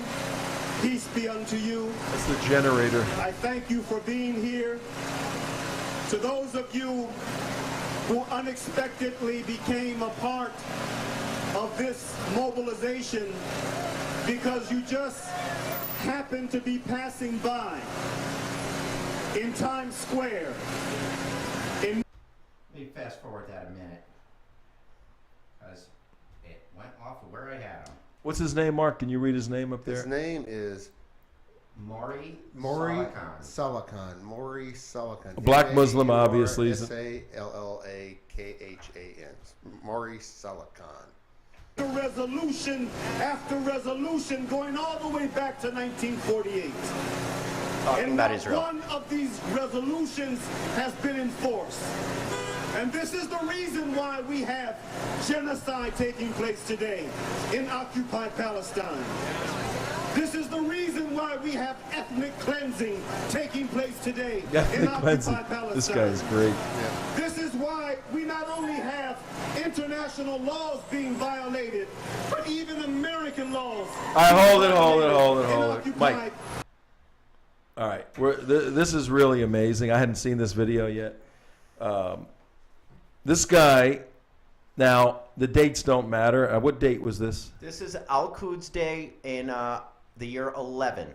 2011. And when did he speak at the synagogue? At the June Islamic 9th, Center? 2011. Okay. So he was on his little He's been speaking at Al-Quds Days for years. Okay. Okay, so he was been doing this long before he was ever a guest at ICLI. So before he was a guest, now dig this, folks, please. This is serious stuff. We're arguing that the Islamic Center of Long Island is a jihadi center dedicated to the destruction of the United States by cultural means. And if you watch our show, you know what that means. And we're now uncovering that, but we're seeing that the leaders, one in particular, Habib Ahmed, and by association, 12 other people caught in the conspiracy against Pamela Geller, are a bunch of low-life, lying hypocrites. This gentleman that's speaking in the middle of Times Square is saying crazy stuff about Israel, which he has a First Amendment right to say, and all of us in here would say, yeah, he should be out there. Have at it. Let him be out there, and let us criticize him. That's how this country works. The hypocrites at the Islamic Center of Long Island bring him in to speak, yet do not want Pamela Geller speaking to criticize them for bringing him in to speak. That's what we're uncovering here. Right. Go ahead, And keep playing. Palestine, while American dollars are being used to subsidize this apartheid state. The reason why this evil continues is because far too many people in this potentially great, but deeply disturbed nation called America are ignorant to the reality on the ground. Too many Americans are ignorant to what is taking place in their name with their tax dollars. And those of us who are aware, I should say, too many of us are apathetic or indifferent, or like too many of the politicians on Capitol Hill, compromise. Compromise to the Jewish lobby. Yeah, of course. Anything else? President Mahmoud Ahmadinejad. May Allah preserve him. May Allah preserve him. Hold it. A second. Let me go back because I want everyone to hear what he just said. Hold it. Mahmoud Ahmadinejad, may Allah preserve him. May Allah preserve him? Is that what he said? Yeah, not like Chavez because they weren't able to preserve Chavez all the way. I heard they were going to do that. No, he rotted too bad. No, really? He rotted a little bit too bad. With embalming and that type of special. No, you really have to get on the embalming thing like within hours. Yeah, I wanted to mount me a Chavez. Well, you really have to do it, but they didn't want to admit that Chavez had died, so they screwed up. Oh, really? Is that what it was? So let's hear him praise Mahmoud Ahmadinejad one more time. Go ahead. Mike. President Mahmoud Ahmadinejad. May Allah preserve him. He stated a couple of years back the pretext for the creation of the regime occupying Al-Quds, Al-Sharif are so weak. Okay, it's video time. Want to silence any voice video time. Trying to merely speak out about them. How many hits on this thing? That shedding light on the facts. All right, you can close it. This is good stuff. How many hits on it? Only 115. Oh, when did this happen? 2011. We got a video here. So he this is Al-Quds Day. Well, here's what we're going to do, and we'll tell everybody. This is a beautiful video to put together to show how these folks, by association, particularly the Islamic Center, have endorsed this guy. Right. And what this guy's position is, and how now Habib and these folks do not want Pamela Geller to speak. I mean, the raw hypocrisy is overwhelming here.